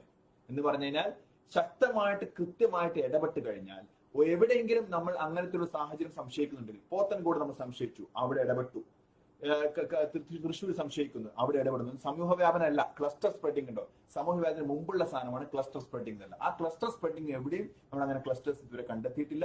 അങ്ങനെ ക്ലസ്റ്റേഴ്സ് എവിടെയും ഉണ്ടാകുന്നുണ്ടെങ്കിൽ അതിന് ഇതാക്കാൻ വേണ്ടിയാണ് നമ്മൾ ജാഗ്രത പുലർത്തുന്നത്. പക്ഷെ അതിന് എല്ലാവരുടെയും ജാഗ്രത വേണം. കാരണം ഓരോരാളും അടുത്ത് കാണുന്ന ആൾക്ക് രോഗം ഉണ്ടാവും എന്ന് വിചാരിച്ച് തന്നെ പെരുമാറണം. നമ്മൾ ഇതൊക്കെ പറയുമ്പോഴെന്ന് വെച്ചാൽ സമൂഹ വ്യാപനത്തെ കുറിച്ച് പറയുമ്പോഴൊക്കെ വൈറസിന്റെ സർക്കുലേഷൻ സമൂഹത്തിൽ അല്ലെങ്കിലും ഉണ്ടാവും. അത് മനസ്സിലാക്കാം. അത് സമൂഹ വ്യാപനത്തിലേക്ക് അസുഖമായിട്ട് മാറിയില്ലെങ്കിലും അതുകൊണ്ടാണ് നമ്മൾ മനസ്സിലാക്കേണ്ടത്. ആളുകൾ തമ്മിൽ ഞാൻ മറ്റൊരാൾക്ക് രോഗം പടർത്തുന്നില്ല, ഒരു ഇമാജിനറി വലയം 2 മീറ്റർ വലയം നമുക്ക് ചുറ്റും നമ്മൾ കരുതിയേ പറ്റുള്ളൂ. മാസ്ക് ധരിച്ചേ പറ്റുള്ളൂ. നേരത്തെ നമുക്ക് ബ്രേക്ക് ദ ചെയിന്റെ ഭാഗമായിട്ടൊക്കെ കുറെ കൗണ്ടേഴ്സ് എല്ലായിടത്തും സെറ്റ് ചെയ്തു. ഇപ്പൊ അതിന്റെ അവസ്ഥ എന്താ? ലക്ഷക്കണക്കിന് സ്ഥലത്താണ് കൈ കഴുകാനും മറ്റു സൗകര്യം ഉണ്ടാക്കിയത്. പല സ്ഥലങ്ങളിൽ ഇപ്പൊ അബാൻഡൻ ചെയ്തിരിക്കുക. അത് എല്ലാവരും ശ്രദ്ധ പുറത്തുണ്ട്. അത് ഇനി കൂടുതൽ സജീവാക്കേണ്ട സമയമായത്. ആളുകൾ പുറത്തിറങ്ങുകയാണ്. നേരത്തെ നമുക്ക് ലോക്ക്ഡൌൺ ആനുകൂല്യം ഉണ്ടായിരുന്നു. ഇപ്പൊ ആ ലോക്ക്ഡൌൺ ആനുകൂല്യം ഇല്ല. ഒരാൾ മറ്റൊരാൾക്ക് രോഗം കൊടുക്കാനുള്ള ചാൻസ് വളരെ കൂടുതലാണ്. ആ കൂടുതലായി നിൽക്കുമ്പോൾ തീർച്ചയായിട്ടും നമ്മൾ നമുക്ക് മുമ്പിൽ ചുറ്റും ഒരു സർക്കിൾ ഉണ്ടാക്കണം. അത് എന്തിന്റെ കാരണം പറഞ്ഞാൽ നമുക്ക് എന്ത് കാര്യം പറയാൻ ഒത്തുകൂടാൻ ഇഷ്ടം പോലെ കാരണമുണ്ട്. അത് പ്രതിഷേധത്തിന്റെ കാര്യങ്ങളും ഉണ്ടാവാം, നമുക്ക് എന്തെങ്കിലും ഒരു കൾച്ചറൽ ഇവന്റ് ഭാഗമായിട്ടാവാം, ആളുകൾ എന്തെങ്കിലും വളരെ സ്നേഹപ്രകടനം, മരണമാവാം, കല്യാണമാവാം, എന്തും ആവാം. പക്ഷെ ഇതൊന്നും COVID-19 മുമ്പിൽ എല്ലാം ഒരുപോലെയാണ്. അത് പറഞ്ഞു ബീവറേജ് ഓർക്കുന്നില്ല, അമ്പലം തുറന്നു വെച്ചാൽ രണ്ടല്ലേ. ബീവറേജും റേഷൻ കടയും നമുക്ക് നോക്കാം, അത് രണ്ടും അങ്ങനെ വെച്ചാൽ. പക്ഷെ ബീവറേജിനെ സംബന്ധിച്ചിടത്തോളം അതിന് ഒരു ക്യൂ വഴിയും നേരത്തെ ആപ്പ് വഴിയൊക്കെ ചെയ്യുന്നുണ്ട്. അത് ബീവറേജ് ആണോ, സൂപ്പർ മാർക്കറ്റ് ആണോ, മറ്റേ റേഷൻ കടയാണോ എന്നൊന്നും കോവിഡിന്റെ അറിയണ്ട. ആള് കൂടുന്നുണ്ടോ? അതേ ഉള്ളൂ. ആ ആള് കൂടുതലുണ്ടാവുന്ന എന്തിന്റെ കാരണം പറഞ്ഞാലും ഉണ്ടാവാൻ പാടില്ല. മാസ്ക് ധരിക്കേണ്ട, കൃത്യമായി മാസ്ക് ധരിക്കണം. അത് താടിയിൽ ധരിക്കരുത്, മേളിൽ തന്നെ ധരിക്കണം. പിന്നെ നമ്മൾ ശ്രദ്ധിക്കേണ്ട കാര്യം വെച്ചാൽ സോപ്പ് സാനിറ്റൈസേഴ്സ് ഇത് നമ്മൾ കൃത്യമായി പാലിക്കണം എന്നുള്ളതാണ് നോക്കേണ്ടത്. ഇപ്പൊ അത് പാലിച്ചില്ലെങ്കിൽ നമ്മൾ കൈ വിട്ടുപോയി. ഒന്നും പറഞ്ഞിട്ട് കാര്യമില്ല. ആരും ഒരു ആരോഗ്യവും ഒരു സംവിധാനത്തിൽ ഒന്നും ചെയ്യാൻ പറ്റത്തില്ല. നമ്മൾ അതിന് അസുഖം ഉണ്ടാവുന്ന സമയത്ത് അത് പ്രിവെന്റ് ചെയ്യാനുള്ള ക്വാറന്റൈൻ സംവിധാനങ്ങൾ അത് പറയുമ്പോൾ അത് ക്വാറന്റൈൻ സംവിധാനം തീർച്ചയായും നിൽക്കുകയും സഹകരിച്ചാൽ മാത്രമേ ഇത് ചെയ്യാൻ വേണ്ടി പറ്റുള്ളൂ.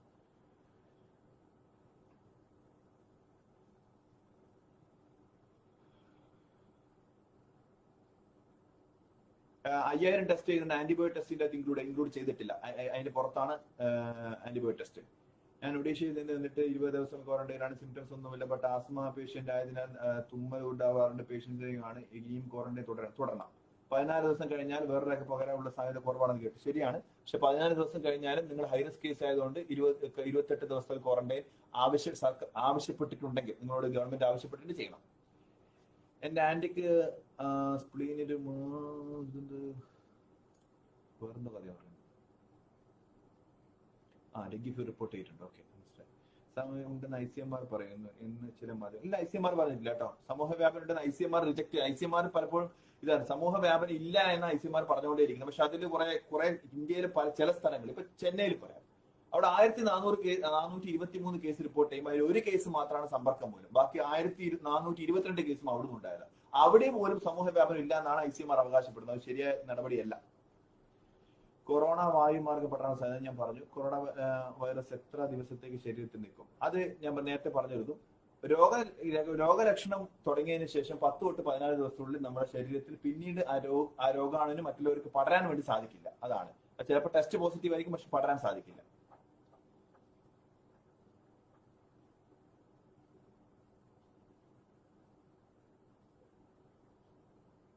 പതിനാല് ദിവസം ക്വാറന്റൈൻ ചെയ്തതിനു ശേഷം പുറത്തിറങ്ങി കഴിഞ്ഞാൽ രോഗം പടരുമെന്ന് 14 ദിവസം നിരീക്ഷണത്തിൽ ഇരിക്കേണ്ട ഒരു മിനിറ്റ് ദീപക് ചോദിച്ചിട്ട് 14 ദിവസം ക്വാറന്റൈനിൽ ഇരുന്ന് കഴിഞ്ഞിട്ട് പിന്നെ പുറത്തു പോകുമ്പോൾ നമ്മളിലൂടെ രോഗം ആർക്കെങ്കിലും ഈ വൈറസ് പകരാൻ സാധ്യതയുണ്ടോ?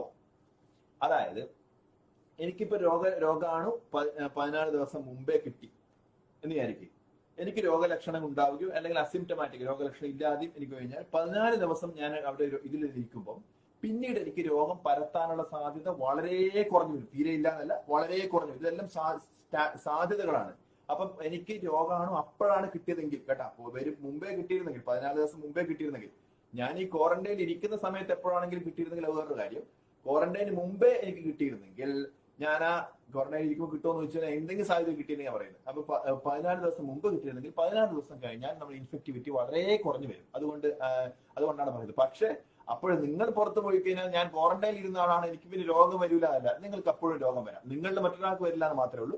അതും നിങ്ങൾ അതിന് രോഗം മറ്റൊരാൾക്ക് കിട്ടിക്കഴിഞ്ഞാൽ പിന്നെ കൊടുക്കാൻ പറ്റും എപ്പായാലും. നിരീക്ഷണത്തിരിക്കേണ്ട ഒന്നിലധികം ആളുകൾ റൂം ക്വാറന്റൈന് പകരം ഒരുമിച്ച് എടുത്ത് ക്വാറന്റൈൻ ഇരിക്കുന്ന പ്രവണതയുണ്ട്. അവർക്ക് 14 ദിവസം മാത്രം ക്വാറന്റൈൻ മതിയാക്കുന്നു. അതാണ് നമ്മൾ പറയുന്നത്. നിരീക്ഷണത്തിൽ ഇരിക്കേണ്ടവരെ സംബന്ധിച്ചോളം നമ്മൾ എന്തുകൊണ്ടാണ് റൂം ക്വാറന്റൈൻ പറയുന്നത്? ഇപ്പൊ ഒരു ഫ്ലാറ്റിലേക്ക് 3 പേര് ഒരുമിച്ച് ഗൾഫിൽ നിന്ന് വന്നു വിചാരിച്ചോ, അവർ ആ ഫ്ലാറ്റിൽ അല്ലെങ്കിൽ ഫ്ലാറ്റ് ക്വാറന്റൈൻ അല്ലെങ്കിൽ ഹോം ക്വാറന്റൈൻ എന്ന് പറയാം. കാരണം അവര് ഒരുമിച്ച് സമ്പർക്കം പുറത്തുനിന്നാണ്. അതേസമയം ഒരു ഗൾഫിൽ നിന്ന് ഒരാൾ മാത്രം വീട്ടിലേക്ക് വന്നു. ആ വീട്ടിലേക്ക് വരുന്നതിന് മുമ്പ് വാർഡ് സമിതികൾ പരിശോധിച്ചതിന് ശേഷം അവിടെ വീട്ടിൽ വൾനറബിൾ ആയ, അതായത് വയോജനങ്ങൾ മറ്റവരുണ്ടെങ്കിൽ അവരെ മാറ്റി പാർപ്പിച്ചിട്ട് ഒരാൾ അവിടെ അങ്ങോട്ട് വരുന്നു. അവർ സ്ട്രിക്റ്റ് ആയിട്ട് റൂമിൽ തന്നെ ഇരിക്കണം.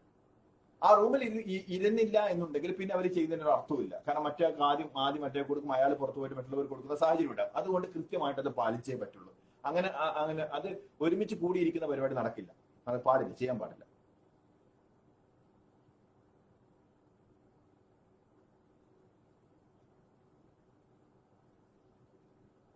Reported when people from Kerala landed in other places. കേരളത്തിൽ നിന്ന് പോയവരെ ചില സ്ഥലത്ത് എത്തുമ്പോൾ അവിടെ പോസിറ്റീവ് ആവുന്നുണ്ട്. അത്തരം കേസുകളെ പരിശോധിച്ചിട്ട് അവരെ ബാക്ക് ട്രാക്ക് ചെയ്തിട്ട് കേരളത്തിൽ അവരുമായിട്ട് സമ്പർക്കപ്പെടുത്തിയവർ ഇപ്പൊ നമ്മൾ കണ്ടെത്തുന്നുണ്ട്. പ്രവാസികൾക്ക് ടെസ്റ്റ് നിർബന്ധം ഒഴിവാക്കണം. അതിനാ അങ്ങനെ ടെസ്റ്റ് നിർബന്ധം എന്നല്ല, അത് നമ്മുടെ സംവിധാനത്തിനകത്ത് ഭാഗമായിട്ടുള്ള, ഇതൊന്നും ആരെയും ബുദ്ധിമുട്ടിക്കാൻ വേണ്ടിയുള്ളതല്ല. ഒരാൾക്ക് രോഗവ്യാപനം ഉണ്ടാവുന്ന ഒരു സാഹചര്യം ഉണ്ടായി കഴിഞ്ഞാൽ പലപ്പോഴും അത് ഉണ്ടാവുന്നുണ്ട്. എല്ലാവരും കൂടെ വരട്ടെ, ഇതിലും ഇമോഷണലായി കാണേണ്ട കാര്യമല്ല. നമുക്ക് ചില തീരുമാനങ്ങൾ എടുക്കേണ്ടി വരുന്നു. ചില തീരുമാനങ്ങൾ ക്രൂരമെന്ന് തോന്നുന്നുണ്ടെങ്കിൽ, അതായത് ആൾക്കാരെ ക്വാറന്റൈൻ ചെയ്യുന്നു, ആളുകൾ ഇത് ലിമിറ്റ് ചെയ്യുന്നു, പിന്നെ നിരന്തരമായ ആക്ഷേപം ഉണ്ടാവുന്നുണ്ട്. ഇവിടെ ചെക്ക് പോസ്റ്റിൽ ഇത് വെക്കുന്നു, പാസ് വെക്കുന്നു, കേരളത്തിൽ വരുന്ന എല്ലാവരും ഇത് രജിസ്റ്റർ ചെയ്യണമെന്ന് പറയുന്നു എന്നുള്ള കാര്യങ്ങളൊക്കെ എന്തിനാ ഇതൊക്കെ ചെയ്യുന്നത്? ഒരാളിന് ഞാൻ പറഞ്ഞില്ലേ, വെറും കുറച്ചാളുകൾ ഉണ്ടായാൽ തന്നെ നമ്മൾ കുറച്ചാളുകൾ രോഗവ്യാപനം തുടങ്ങിയാൽ തന്നെ പിടിച്ചാൽ കിട്ടാത്ത ലെവലിലേക്ക് പോകും. സൂപ്പർ സ്പ്രെഡിങ് ഇവന്റ്സ് ആണ് പലയിടത്തും വലിയ രീതിയിൽ രോഗം ഉണ്ടാക്കിയിരുന്നത്. ഒരാളിൽ കിട്ടിയ ഒരു തുടങ്ങിയ സൈക്കിള് വലിയ രീതിയിൽ ആളുകൾ സ്ഥലങ്ങളിൽ എത്തിയിട്ടുണ്ട്. വലിയ ഇഷ്യൂസ് ഉണ്ടാക്കിയ പല സ്ഥലം, കൊറിയയിലായി കഴിഞ്ഞു, സൗത്ത് കൊറിയയിലായി കഴിഞ്ഞാലും വാഷിംഗ്ടണിലായി കഴിഞ്ഞാലും കുറെ ഇൻസിഡൻസോടും വിശദീകരിക്കുന്നില്ല. ഒരാളിൽ നിന്നാണ് രോഗം പലരിലേക്ക് എത്തിയിരിക്കുന്നത്. അതുകൊണ്ട് വരുന്ന ഓരോരെ കുറിച്ചും കൃത്യമായ ഡീറ്റെയിൽസ് നമുക്ക് ഉണ്ടാവേണ്ടതുണ്ട്. അതുകൊണ്ട് തന്നെയാണ് വലിയ ട്രമെൻഡസ് എഫേർട്ടാണ്. കഴിഞ്ഞ ജനുവരി തൊട്ട് ചെയ്യുന്ന സിസ്റ്റം ഭയങ്കര ഫറ്റീഗ് ആവും, പക്ഷെ എന്നാലും ചെയ്യുന്നത് അതുകൊണ്ട് തന്നെയാണ്. ഗൾഫിൽ നിന്ന് വരുന്നവർക്ക് എത്ര ദിവസം ക്വാറന്റൈൻ? അതായത് 14 ദിവസമാണ് നോർമലി. പക്ഷെ ചില സാഹചര്യങ്ങളിൽ അവിടുത്തെ മെഡിക്കൽ ടീം പറയാണ് 28 ദിവസം വരെ റെക്കമെൻഡ് ചെയ്യുന്ന സ്ഥലങ്ങളുണ്ട്, അവിടെ 28 ദിവസം ഇരിക്കണം.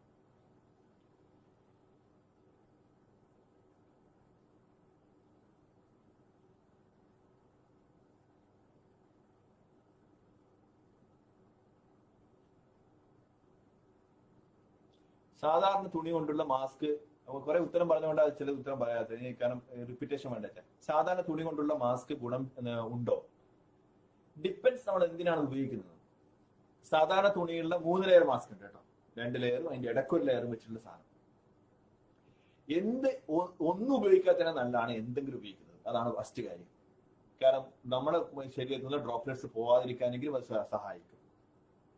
അതേസമയം നമ്മൾ പൊതുജനങ്ങൾ ഉപയോഗിക്കേണ്ട കാര്യം എന്ന് പറഞ്ഞു കഴിഞ്ഞാൽ കോട്ടൺ മാസ്ക് അല്ലെങ്കിൽ ലിനൻ മാസ്ക്, കോട്ടൺ വിത്ത് ലിനൻ മാസ്ക്, അതിന്റെ അകത്ത് 3 ലെയറിംഗുള്ളത് ഉപയോഗിക്കുക. തുണി മാസ്ക് ഉപയോഗിക്കുക. സർജിക്കൽ മാസ്ക് മറ്റ് സാധാരണ പൊതുജനങ്ങൾ ഉപയോഗിക്കേണ്ട കാര്യമില്ല, കാരണം അത് വലിയ വേസ്റ്റ് ഉണ്ടാവാൻ സാധ്യത. റീയൂസബിൾ ആയിട്ടുള്ള തുണി മാസ്ക് തന്നെ ഉപയോഗിക്കാം. സൗണ്ട് ക്ലിയർ അല്ലേ? എന്താ സൗണ്ട് കുറവാണെന്ന് ചിലർ പറയുന്നത്? സൗണ്ട് ക്ലിയർ അല്ലേ ഇപ്പം? We are still following mandatory 2 successive negative PCR COVID-19 discharge, and we are only state following that policy. ICMR has diluted the policy.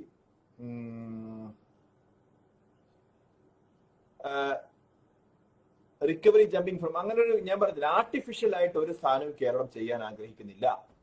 നമ്മൾ ടെസ്റ്റ് നെഗറ്റീവ് ആയതിനു ശേഷമാണ് ഡിസ്ചാർജ് എന്ന് പറഞ്ഞു. ആ ടെസ്റ്റ് അതിപ്പോ ICMR പറഞ്ഞു ടെസ്റ്റ് നെഗറ്റീവ് ആവാതെ തന്നെ ഡിസ്ചാർജ് ചെയ്യാന്ന് പറഞ്ഞു. പക്ഷെ നമ്മൾ ഇപ്പൊ ഫോളോ ചെയ്യുന്ന ടെസ്റ്റ് നെഗറ്റീവ് ആയി ഡിസ്ചാർജ്, അതിൽ നമുക്ക് മാറ്റം ആലോചിക്കുന്നുള്ളൂ. പക്ഷെ ഇപ്പൊ ഇതുവരെ മാറ്റിയിട്ടില്ല, കാരണം നമ്മൾ സേഫർ ഗ്രൗണ്ട് ആവാനാ. നേരത്തെ പറഞ്ഞ പോലെ അങ്ങനെ ചെയ്തിരുന്നെങ്കിൽ റിക്കവറി കുറെ കൂടുതലായി കാണിക്കാൻ പറ്റുമായിരുന്നു. പക്ഷെ നമ്മളിപ്പം നേരത്തെ നമ്മൾ എടുത്തിരിക്കുന്ന നിലപാടിൽ തന്നെ നിൽക്കുകയാണ്. കൂടുതൽ സേഫ്റ്റിയാണ് നമ്മൾ ആഗ്രഹിക്കുന്നത്. ഞാൻ പറഞ്ഞു, ടെസ്റ്റുകളുടെ കാര്യത്തിൽ ഇത് എപ്പോഴും തമാശയാണ്. മറ്റൊരു സംസ്ഥാനങ്ങൾ 26ാം സ്ഥാനത്ത്, അതൊരു മണ്ടത്തരം, ആന മണ്ടത്തരം എന്ന് പറയേണ്ടി വരും. അങ്ങനെയല്ല. ടെസ്റ്റുകൾ നോക്കുന്ന ടെസ്റ്റ് പോസിറ്റിവിറ്റി റേഷ്യോ അനുസരിച്ചാണ് ടെസ്റ്റുകളുടെ അഡിക്വസി കാണുന്നത്. അത് 2ൽ താഴെ ആയിരിക്കണം. ഇന്ത്യയിൽ അത് 5.5 ആണ്. ഏറ്റവും കൂടുതൽ ടെസ്റ്റ് പെർ മില്യൺ ചെയ്യുന്ന 1ാം റാങ്ക് നിൽക്കുന്ന മഹാരാഷ്ട്രയിൽ 15ന്റെ മുകളിലാണ്. 2ൽ താഴെയാണ് നിൽക്കേണ്ടത്. കേരളത്തിൽ 1.7 ആണ്. ഇത് വളരെ സിമ്പിൾ ആയിട്ട് പറയുന്നത് അതുകൊണ്ടാണ്, അത് മനസ്സിലാക്കാൻ വേണ്ടി. ടെസ്റ്റുകളുടെ എണ്ണം കുറവെന്ന് പറയുന്നത് ഇത് ഒരു അശാസ്ത്രീയ ഒരു ഡയലോഗേ ശരിയല്ല എന്നല്ല. കാരണം Indian journal for public health ഇപ്രാവശ്യം ടെസ്റ്റിംഗ് സ്ട്രാറ്റജീസിനെ കുറിച്ച് പറഞ്ഞതിന് കേരളം അവലംബിക്കുന്ന ടെസ്റ്റിംഗ് സ്ട്രാറ്റജിയാണ് വളരെ കൃത്യമായിട്ടുള്ള ഫോക്കസ്ഡ് ടെസ്റ്റിംഗ് ആണ്. അതേസമയം നമുക്ക് ടെസ്റ്റിംഗ് എന്തുകൊണ്ട് ഇപ്പൊ പിന്നെ ടെസ്റ്റ് കൂട്ടിയെന്ന് വെച്ച് കഴിഞ്ഞാൽ നമ്മുടെ കേസുകളുടെ ഇത് കൂടുതൽ കണക്കായിട്ട് ആളുകൾ ക്വാറന്റൈൻ വരുന്നതിന് കണക്കായിട്ട് സെന്റർ സർവൈലൻസ് വർദ്ധിപ്പിക്കേണ്ട സാഹചര്യം ഉണ്ടാകുമ്പോൾ സ്വാഭാവികമായിട്ട് കൂട്ടും. നമ്മൾ 3000 മറ്റേ 5000 ചെയ്ത് എന്തിനാ ചെയ്ത്? 3000 കേരളം ചെയ്യുമെന്ന് പറഞ്ഞത്. പക്ഷെ അത് വെച്ചാൽ ആവശ്യത്തിനനുസരിച്ച് ആരെങ്കിലും ബോധ്യപ്പെടുത്താൻ വേണ്ടിയല്ല ചെയ്യുന്നുള്ള കാര്യം മനസ്സിലാക്കാൻ വേണ്ടി. ഇനി എന്നാണ് നമുക്ക് പഴയ പോലെ ഇതിനെ പേടിക്കാതെ ജീവിക്കാൻ പറ്റുക? അത് നല്ല ചോദ്യം. 1918 സ്പാനിഷ് ഫ്ലൂ വന്നപ്പോൾ, 1918 സ്പാനിഷ് ഫ്ലൂ വന്ന 4 വർഷം അടുത്ത് നോർമൽസിലേക്ക് തിരിച്ചു വരാൻ വേണ്ടി, നോർമൽസി എന്ന് വിളിക്കുന്ന സ്ഥാനത്തിലേക്ക് തിരിച്ചു വരാൻ വേണ്ടിയിട്ട് അതിന്റെ എത്ര ആളുകൾ മരിച്ചുപോയി എന്നറിയോ? അന്ന് 50 കോടി ജനങ്ങൾക്ക് രോഗം വരികയും 5 കോടി ആളുകൾ മരണപ്പെട്ടു എന്ന് പറയും. അതിൽ 2 കോടി ആൾക്കാർ ഇന്ത്യക്കാരെന്നാണ് പറയുന്നത്. 5 കോടി ആളുകൾ മരിച്ചു. സ്പാനിഷ് ഫ്ലൂ ഏകദേശം 102 വർഷങ്ങൾക്ക് മുമ്പ് വന്ന അസുഖം. ഇതുപോലത്തെ ഒരു സാധ്യതയുള്ള സാധനമാണ്. പക്ഷെ അന്നത്തെക്കാൾ ടെക്നോളജി ഇപ്പൊ നമുക്ക് കുറെ വർദ്ധിച്ചു. നമ്മളതിന്റെ കുറെ സാങ്കേതികം കുറെ നമ്മുടെ മനുഷ്യർ വളർന്നതിന് ഒത്തുകൊണ്ടാണ് ഇപ്പൊ നമുക്ക് വലിയ രീതിയിൽ പ്രിവെന്റ് ചെയ്യാൻ പറ്റുന്നത്. ഒരു പ്രധാനപ്പെട്ട കാര്യം. എന്നാലും ഈ നോർമൽസി അല്ലെങ്കിൽ ഈ ന്യൂ നോർമൽ, അതായത് നമ്മൾ ഈ അകലം പാലിക്കുക, മാസ്ക് ധരിക്കുക, ഇത് സോപ്പ് സാനിറ്റൈസർ ഉപയോഗിക്കുക, ഇടയ്ക്കിടയ്ക്ക് നമുക്ക് ലോക്ക്ഡൌണുകൾ, ഇടയ്ക്കിടയ്ക്ക് ഈ സംവിധാനം എത്ര കാലം പോകുമെന്ന് പറഞ്ഞാൽ ഒരു സാധ്യത പറയുന്നത് എപ്പം വാക്സിൻ കണ്ടുപിടിക്കുക. ആ വാക്സിൻ കണ്ടുപിടിക്കുന്നത് ഈ വർഷാവസാനത്തോടുകൂടി വാക്സിൻ കണ്ടുപിടിക്കാൻ ചിലവർ ക്ലെയിം ചെയ്യുന്നുണ്ട്, ചിലപ്പോൾ മാർച്ചിലാവും. അല്ലെങ്കിൽ രണ്ടാമത്തെ ഒരു കാര്യം എന്ന് പറഞ്ഞാൽ ഒരു 50% ആളുകൾക്ക് രോഗം വരിക. അത് ചില രാജ്യങ്ങൾ അങ്ങനത്തെ ഒരു സാധനം ആലോചിച്ചു, പെട്ടെന്ന് തന്നെ 50% ആൾക്ക് രോഗം വന്നതിന്. പക്ഷെ അത് നമ്മൾ ടെസ്റ്റ് ചെയ്തില്ല, നമ്മൾ ടെസ്റ്റ് ചെയ്യുകയില്ല. എന്ന് വെച്ചാൽ 50% ആൾക്ക് രോഗം വന്നിട്ട് അതിൽ 1% ആൾ മരിച്ച കേരളത്തിൽ 50% ആൾക്കാർ രോഗം വന്നാൽ 1,67,00,000 പേർക്ക് ആളുകൾക്ക് രോഗം വരണം. അങ്ങനെ വന്നാൽ അതിൽ 1% മരണം ഉണ്ടെങ്കിൽ 1,16,000 അടുത്ത ആൾക്കാർ വരും. 1,67,000 അടുത്ത് ആൾക്കാർ മരിക്കണം. അത് നമ്മൾ ഒരിക്കലും അനുവദിക്കില്ല. അതുകൊണ്ട് ഹേർഡ് ഇമ്മ്യൂണിറ്റി എന്നുള്ള കാര്യമേ ഇല്ല. കാര്യമേ ഇല്ല വെച്ചാൽ അതിലേക്ക് നമ്മൾ പോവില്ല. ആളുകൾക്ക് രോഗം വന്ന് മാറാൻ അനുവദിക്കില്ല. അങ്ങനെ പോയി കഴിഞ്ഞാലും സ്റ്റെബിലൈസ് ആവും, പക്ഷെ അങ്ങനെ സ്റ്റെബിലൈസ് ആവാൻ ഉദ്ദേശിക്കുന്നില്ല. പിന്നെയുള്ളത് വാക്സിൻ വരെ ഇങ്ങനെ നമ്മൾ തള്ളിക്കൊണ്ടു പോകാൻ. അത് തന്നെയാണ് നമ്മൾ ചെയ്യേണ്ടത്. അതിന് എല്ലാവരും ജാഗ്രത പുറത്തുക തന്നെ വേണം. അതുവരെ ഇതെല്ലാം new normal. Trial drugs hydroxychloroquine. ലോകത്തൊട്ടാകെ 98 കൂടുതൽ മരുന്നുകൾ പല ഘട്ടങ്ങളിലായി പരീക്ഷണം നടത്തുന്നുണ്ട്. റെംഡെസിവിർ, ഹൈഡ്രോക്സിക്ലോറോക്വിന്, മെറ്റ്ഫോമിൻ പോലുള്ള ഇതിന്റെ നമ്മുടെ ഡയബറ്റീസിന് ഉപയോഗിക്കുന്ന മരുന്നുകൾ, അങ്ങനെ കുറെ സാധനങ്ങൾ ടെസ്റ്റ് ചെയ്യുന്നുണ്ട്. ഹൈഡ്രോക്സിക്ലോറോക്വിനെ കുറിച്ചുള്ള ആദ്യം ടെസ്റ്റുകൾ ചെയ്യുകയും പിന്നീട് അതിന് വലിയ പ്രശ്നമുണ്ട് ഒരു പഠനം വരികയും ആ പഠനം പിന്നെ പിൻവലിക്കുന്ന സാഹചര്യം ഉണ്ടായി. പക്ഷെ ഇപ്പം സോളിഡാരിറ്റി ടെസ്റ്റ് എന്ന് പറഞ്ഞിട്ട് WHO കീഴിൽ നടത്തപ്പെടുന്ന ടെസ്റ്റുകളുടെ കൂട്ടത്തിൽ ഹൈഡ്രോക്സിക്ലോറോക്വിനും ഉണ്ട്. പക്ഷെ വ്യക്തമായിട്ട് ഹൈഡ്രോക്സിക്ലോറോക്വിൻ വലിയ രീതിയിൽ ഫലപ്രദമായിട്ട് വലിയ തെളിവുകളൊന്നുമില്ല.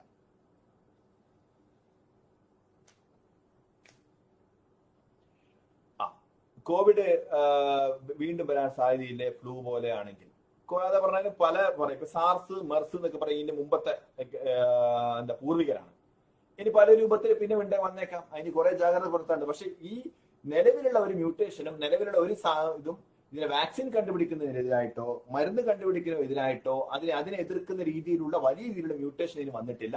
എന്നാലും പിന്നീട് മ്യൂട്ടേഷൻ വന്ന് മറ്റൊരു രൂപത്തിൽ വരാനുള്ള സാധ്യത ഉണ്ട്, അത് കുറച്ചു കാലം കഴിഞ്ഞതിന് ശേഷം.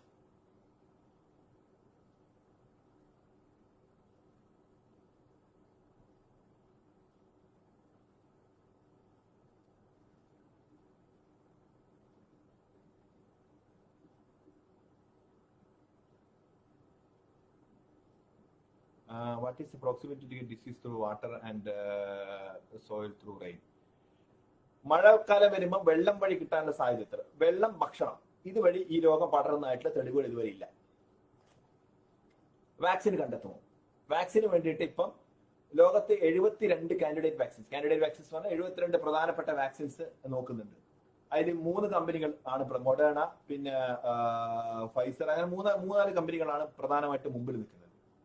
ഇതിലൊരു പ്രധാനപ്പെട്ട കമ്പനി, മുമ്പിൽ നിൽക്കുന്ന ഒരു പ്രധാനപ്പെട്ട കമ്പനിയല്ല, ഒരു യൂണിവേഴ്സിറ്റി, ഓക്സ്ഫോർഡ് യൂണിവേഴ്സിറ്റിയുടെ ഒരു സെന്റർ. ഓക്സ്ഫോർഡ് യൂണിവേഴ്സിറ്റി ലോകത്തെ 7 സെന്ററുള്ള അതിലേക്ക് ഒരു സെന്റർ എന്ന് പറഞ്ഞാൽ നമ്മുടെ സിറം ഇൻസ്റ്റിറ്റ്യൂട്ട്, മുംബൈയിലെ സിറം ഇൻസ്റ്റിറ്റ്യൂട്ട് ആണ്. അവിടെ അതിനെ കുറിച്ച് പഠനങ്ങൾ നടക്കുന്നുണ്ട്. ആ ഓക്സ്ഫോർഡ് യൂണിവേഴ്സിറ്റിയുടെ വാക്സിൻ ആണ് ഈ വർഷാവസാനത്ത് വരുന്നു പറയുന്നത്.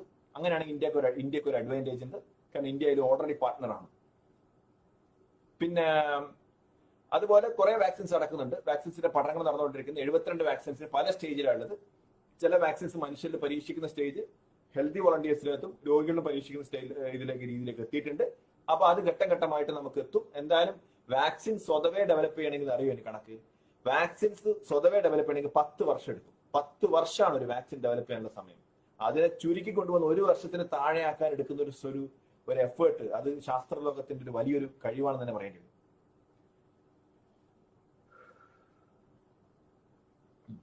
ഭൂരിഭാഗം പേരും ശരിയായ മാസ്കായി. ഇതാണ് ഞാൻ ഈ പുറകെ തന്നെ SMS എഴുതി വെച്ചിരിക്കുന്നത്.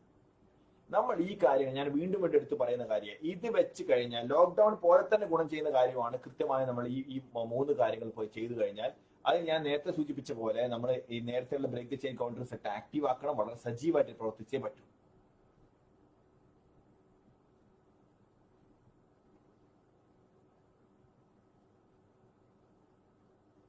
നനഞ്ഞ മാസ്കിനെ കുറിച്ചിട്ട് അത് സെപ്പറേറ്റ് ആയിട്ട് പറയേണ്ട കാര്യമാണ്.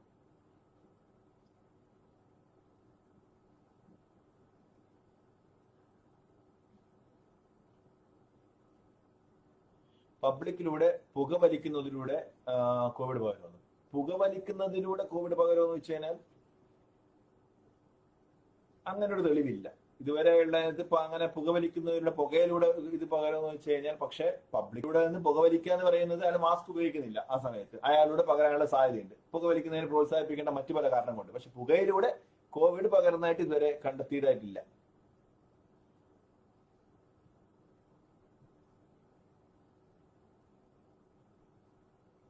IMA സാമൂഹിക വ്യാപനം നടന്നു എന്ന് പറഞ്ഞിട്ടില്ല.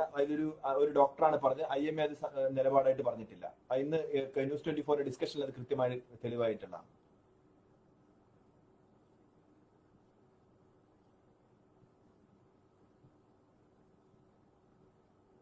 ഭാവിയിലേക്ക് ആവശ്യമുള്ള PPE കിറ്റ് കേരളത്തിൽ ഇപ്പൊ ലഭ്യമാണോ എന്നുള്ളത്, PPE കിറ്റിനെ സംബന്ധിച്ചിടത്തോളം ഈ നമ്മൾ ലോക്ക്ഡൌൺ അതായത് ഇന്ത്യയിൽ എപ്പിഡമിക് തുടങ്ങുന്നതിന് മുമ്പ് ഇന്ത്യയിൽ PPE കിറ്റ് ഉണ്ടാക്കുന്ന സ്ഥാപനങ്ങൾ പ്രാക്ടിക്കലി ഉണ്ടായിരുന്നില്ല എന്നുള്ളതാണ്.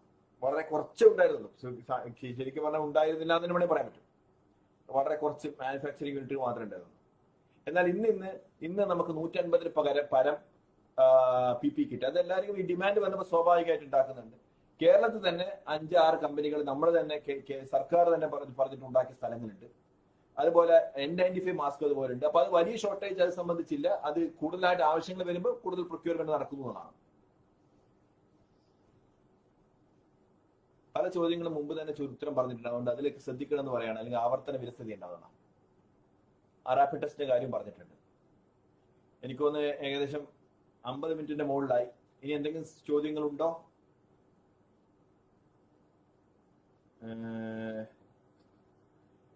ഒരു 3-4 മിനിറ്റ് കൂടി നമുക്ക് ഇരിക്കാൻ തോന്നുന്നു.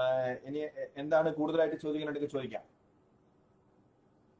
എന്തെങ്കിലും കൂടുതൽ ചോദ്യങ്ങളുണ്ടെങ്കിൽ, അവസാനമായിട്ടുള്ള ചോദ്യങ്ങളുണ്ടെങ്കിൽ ചോദിക്കാവുന്നതാണ്.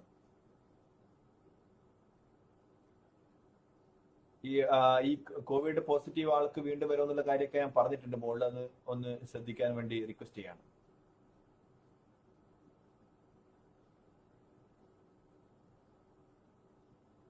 നല്ല ചോദ്യം. 14 ദിവസത്തിന് ശേഷം 60 വയസ്സിന് മുകളിലുള്ളവർക്കും ഉള്ളവരിലും പകരാനുള്ള സാധ്യത കുറവാണോ? 14 ദിവസം ഞാൻ പറഞ്ഞ പോലെ സാധ്യതകൾ, ഒരാൾക്ക് രോഗം വന്നിട്ട് എനിക്ക് രോഗം വന്നു, രോഗം വന്നിട്ടാണ് വരുന്നത്, അല്ലെങ്കിൽ രോഗം എന്നിൽ 14 ദിവസം മുമ്പ് വന്നു, അതിനുശേഷം 14 ദിവസം കഴിഞ്ഞാൽ എനിക്ക് രോഗം പടർത്താനുള്ള സാധ്യത ഗണ്യമായിട്ട് കുറഞ്ഞു വരും എന്ന് പറഞ്ഞ് ഞാൻ ആളുകൾക്ക് ഇൻഫെക്ട് ചെയ്യാനുള്ള പറ്റില്ല എന്നല്ല അർത്ഥം വരുന്നത്. അതുകൊണ്ടാണ് റിവേഴ്സ് ക്വാറന്റൈൻ ഉള്ളവർ സംബന്ധിച്ചാൽ അവരപ്പോഴും നമ്മൾ അവരിലേക്ക് പോകുമ്പോൾ ഇതെല്ലാം പുറത്താണ്. ഇതൊന്നുമല്ല ഞാൻ എവിടുന്ന് വന്നാലും ഞാൻ സാധാരണ ഒരാൾ മറ്റൊരാളേക്ക് പോകാൻ വിചാരിച്ചു. നമ്മൾ എല്ലാവരും രോഗവാഹകരാണെന്നും എനിക്ക് മുമ്പിലുള്ളവരുടെ രോഗം എനിക്ക് കിട്ടാമെന്നും എന്ന രീതിയിൽ പെരുമാറണം ഈ ഘട്ടത്തിൽ. അതുകൊണ്ടാണ് പറയുന്നത് ഈ ബ്രേക്ക് ദ ചെയിൻ ആക്ടിവിറ്റീസ് വളരെ സജീവമായിട്ട് ചെയ്യണമെന്ന് പറയുന്നത്.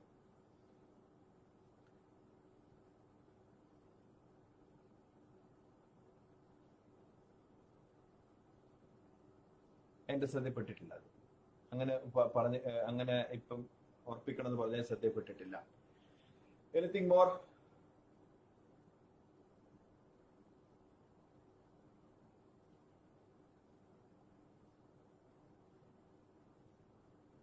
അല്ല, ജൂലി ചോദിച്ചൊരു ജൂലിയസ് നികിതാസ് ചോദിച്ചു പറഞ്ഞു കഴിഞ്ഞാൽ 14 ദിവസം ക്വാറന്റൈനിൽ ഇരിക്കുന്നതായിട്ട് ഒരാൾ ബന്ധപ്പെട്ട് കഴിഞ്ഞാൽ പിന്നെ അയാൾ 14 ദിവസമാണ്. അല്ലാണ്ട് മറ്റൊരു ബാക്കിയല്ല. ഞാൻ ഒരാളെ ബന്ധപ്പെട്ട് കഴിഞ്ഞാൽ പിന്നെ 14 ദിവസം ക്വാറന്റൈനിൽ ഇരിക്കുക തന്നെ വേണം. സ്റ്റേഷൻ സ്റ്റാറ്റസിലേക്ക് ഞാൻ നേരത്തെ പറഞ്ഞിട്ടുണ്ടായിരിക്കുമെന്ന് അത് അല്ലെങ്കിൽ റിപ്പീറ്റ് ആവും.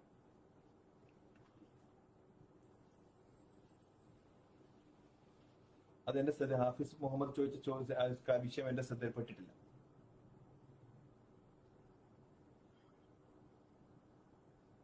അത് ഞാൻ പറഞ്ഞു എങ്ങനെ കൂടി വരുന്ന കേസുകൾ എങ്ങനെയാണ്. നമുക്ക് plan A, plan B, plan C അടക്കമുണ്ട്. പക്ഷെ ആളുകൾ സഹകരിച്ചില്ലെങ്കിൽ കേസുകൾ ലോഡ് വല്ലാതെ വന്നു കഴിഞ്ഞാൽ ഒരു രാജ്യത്തെ ഒരു സംവിധാനത്തെ പിടിച്ചെടുക്കാൻ പറ്റില്ല.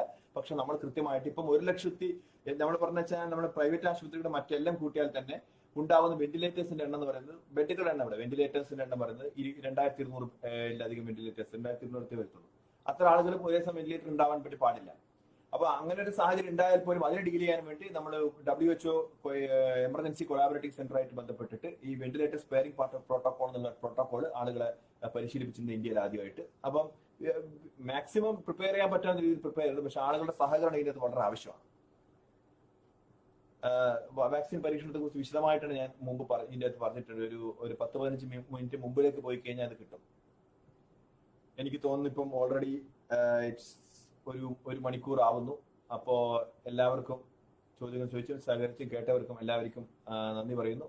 വേൾഡ് മലയാളി സർക്കിൾ എല്ലാവർക്കും നമുക്കൊരു പോരാട്ടത്തിലാണുള്ളത്. ആ പോരാട്ടത്തിൽ എല്ലാവരുടെയും സഹകരണം റിക്വസ്റ്റ് ചെയ്യുന്നു. എല്ലാവരും ഒരുമിച്ചാണ് നമ്മൾ ഫൈറ്റ് ചെയ്യുന്നത്. അത് നമുക്ക് ഒരു കേരളത്തിലെ മാതൃക മാത്രമല്ല, മാതൃക സൃഷ്ടിക്കുന്നത് മാത്രമല്ല, ഈ ജീവിക്കുക അല്ലെങ്കിൽ ജീവിതം നിലനിർത്താൻ സർവൈവലിന്റെ ഒരു ഫൈറ്റ് കൂടിയാണ്.